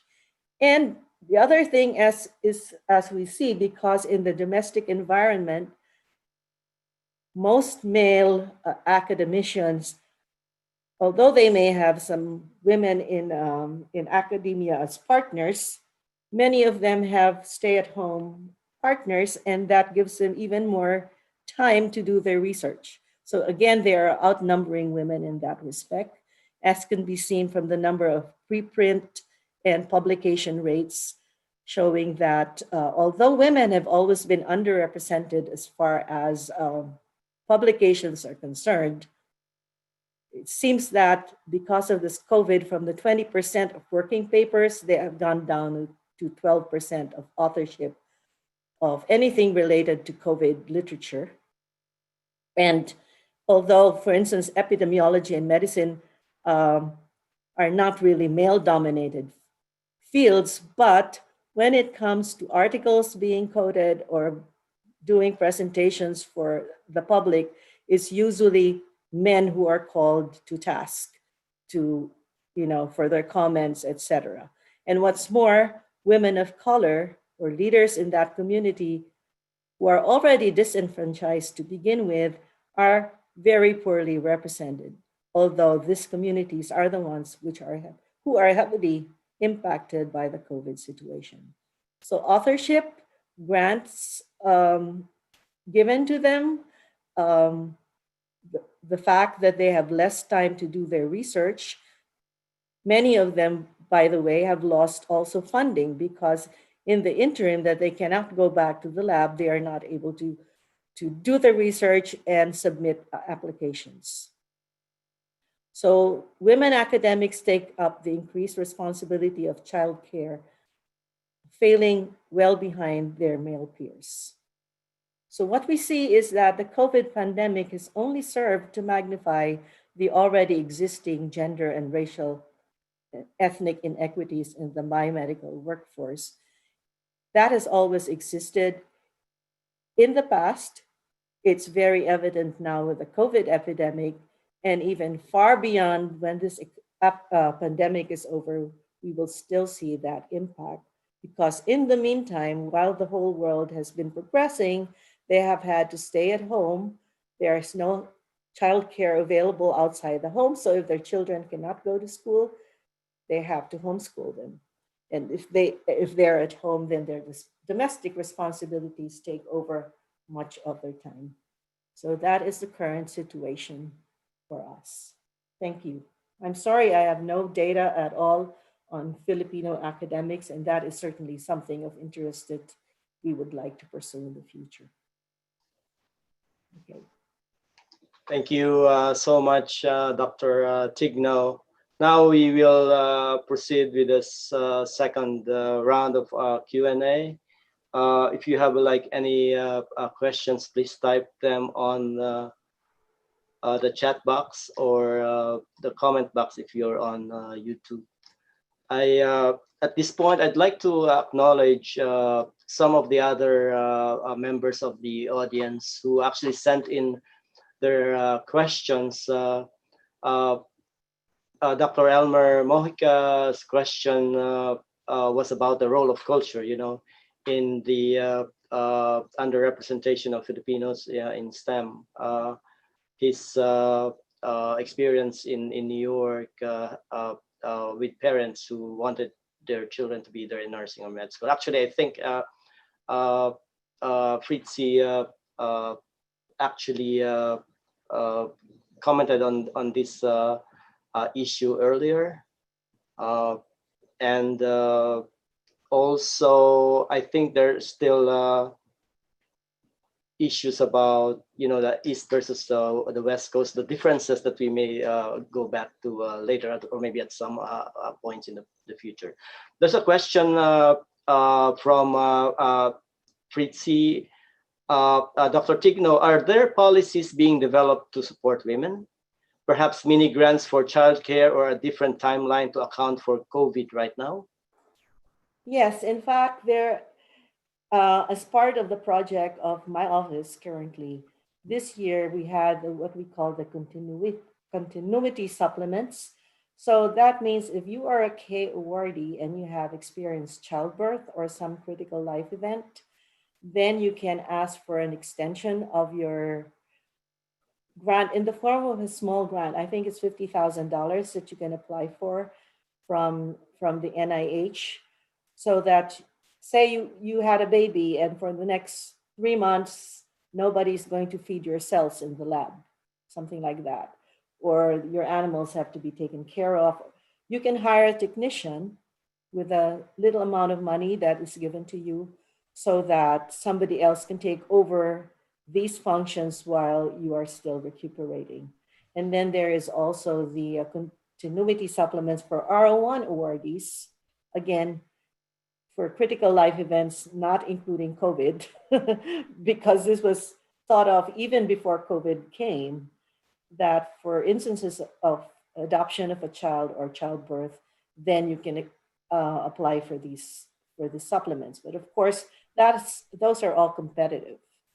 And because of the COVID pandemic, I think there is what is being said at the NIH is we should try to be as flexible as possible. So even submission of grant applications, I think, have been extended. And so like I used to have a lot of R25 training grants. They couldn't recruit for summer because nobody was coming in. The COVID was there, nobody could travel, there was lockdown. I think there is an automatic, consider the next year as the year that you lost this year. So if you look at the NIH website under the Office of Extramural Research, you can see all of the new flexibilities that NIH has done in order to accommodate COVID. But unfortunately, I think the biggest thing that is lacking now is for seed money for women. Like if you did not have an existing K or an R award, but you are still struggling to put up your lab, most likely you're a woman at that, there is no seed money for you to restart your project once this pandemic is over. So for me, that is one of the most important things that need to be there. Now, childcare, that has always been, one of the things that's really essential. And even for the NIH community, I don't think there is sufficient childcare to accommodate the needs of the women scientists, even on campus, or the intramural researchers. May I add something to that, Sayanya? Sure. Sure. So at the National Science Foundation, we have a program that is called Advance, and it's basically for organizational change for gender equity in the academe.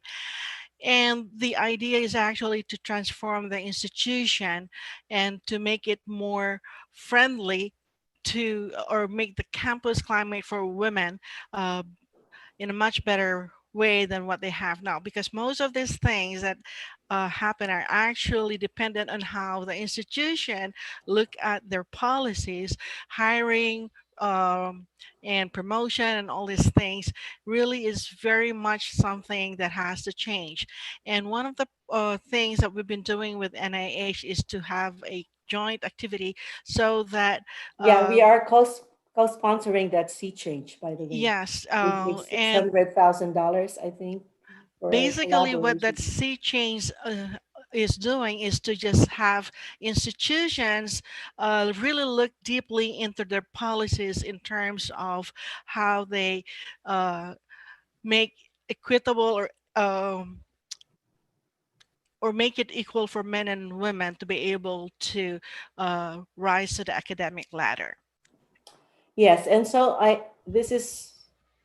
I'm not supposed to say this because it's not out on the streets yet, but one of the recommendations and one of the things that's coming up will be a price for institutions that have shown gender equity or have shown some strategies by way to achieve that. And again, as part of the NASM recommendations was that maybe federal agencies should require universities to report, accountability of the university itself to say how much or what proportion of their faculty are women, so accountability on the part of the institution and maybe that should be part of, because like at the NIH, we have environment. You have to describe your environment to show what kind of university you are. Maybe that should be a scorable, section in the grant application. And also the question of sexual harassment. So this is being dealt with very conscientiously by the NIH, and there may be other opportunities coming down the pike for victims of sexual harassment. Like if your mentor harassed you, you are tied up to his grant. What do you do next if you're a doctorate student?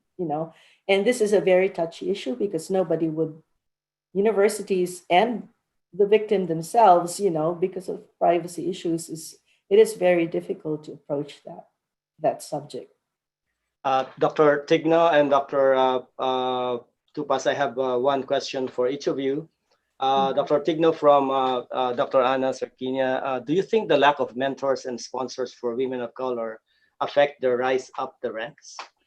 Of course, and that is again one of the things that is recommended is, so we have a national mentoring network, for diverse individuals, so that you can, apart from your scientific mentor, you can have a sort of a coach mentor who can you can identify with, who can show you what to do. But in addition to that, it is being recommended that in order for women to be able to rise up to the senior ranks, they should have a sort of a sponsor, could be a male or a female, highlighting them, or highlighting their careers, highlighting their accomplishments, etc., and probably endorsing them to the rest of the university. So a lot of this is institution-based, and it's not just the federal government which has the responsibility to respond to this, but also the institutions in how they are going to diversify their workplace, not just for racial and ethnic groups, but also for the representation of women.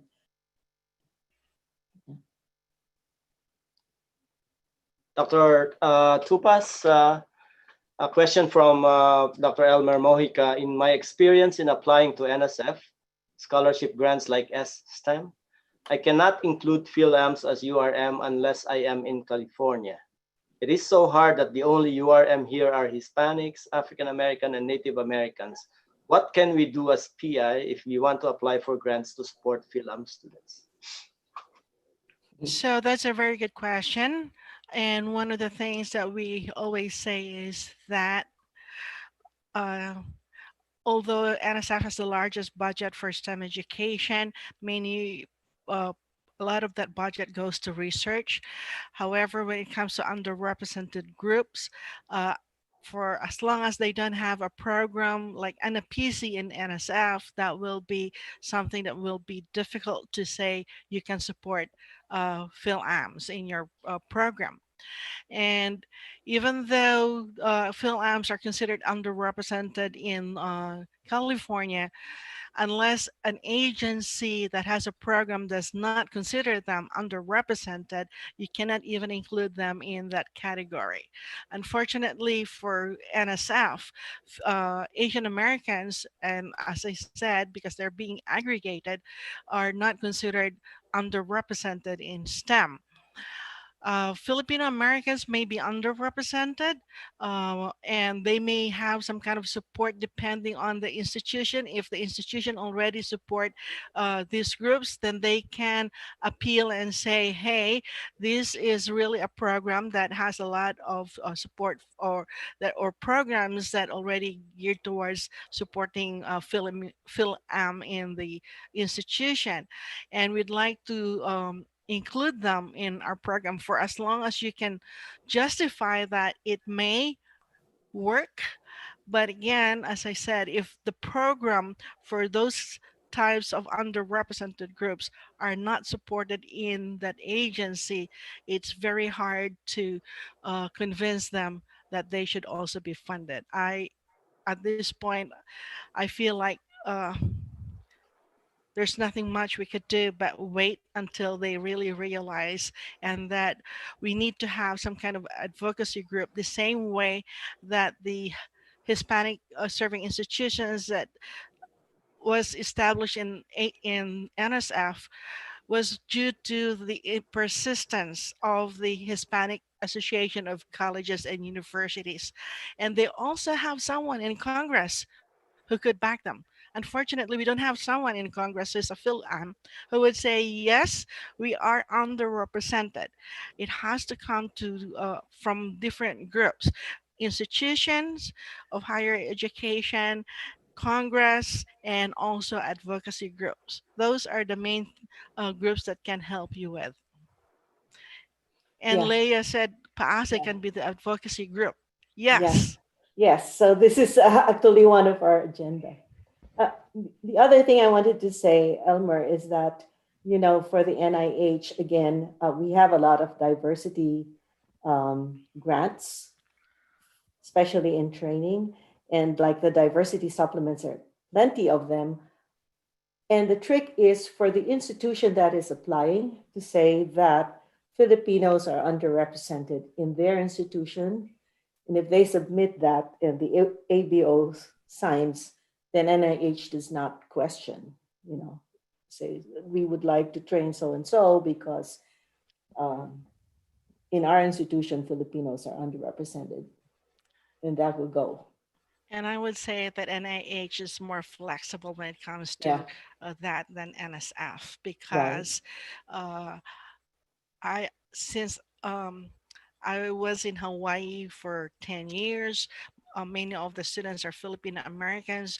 And when we put out grants to NIH, we say, well, Filipino Americans here are considered underrepresented. We have programs for Filipino Americans and so on and so forth.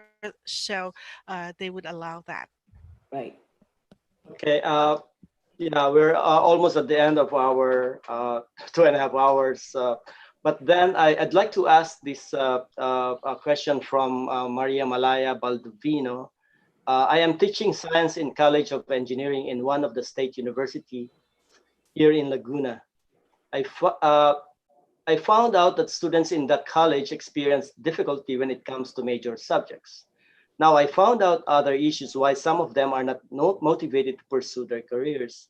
I believe those reasons conveyed in the symposium based on your researches, lack of support system and visibility in other parts of the globe are factors to be considered. So this is more of a comment than a question. So we are at the end of our 2.5 hours of presentations and discussion, and this has been really a very rich and illuminating session. I'd like to thank all of you who spent time to listen and discuss with us. I'd like to thank especially our panel members, Dr. Fritzi Demata, Dr. Christel Cobian, Dr. Xavier Hernandez, Dr. Germelina Tupas, and Dr. Senya Tigno. Of course, I'd like to thank PAASE for this opportunity to host this session. And I'd like to just repeat what Dr. Leah Tolosa Croucher wrote on the chat box, that PAASE can be the advocacy group. This is exactly why we held this session, because we want to start, moving the needle and have, more Filipinos and Filipino Americans reaching, the heights of success in STEM, in health careers, and of course, bringing with us, the populations of Filipino Americans from all over the United States, of course, from the Philippines as well. So thank you very much, and mabuhay tayong lahat. Magandang gabi po sa inyong lahat. Good night. Good night po. Salamat po.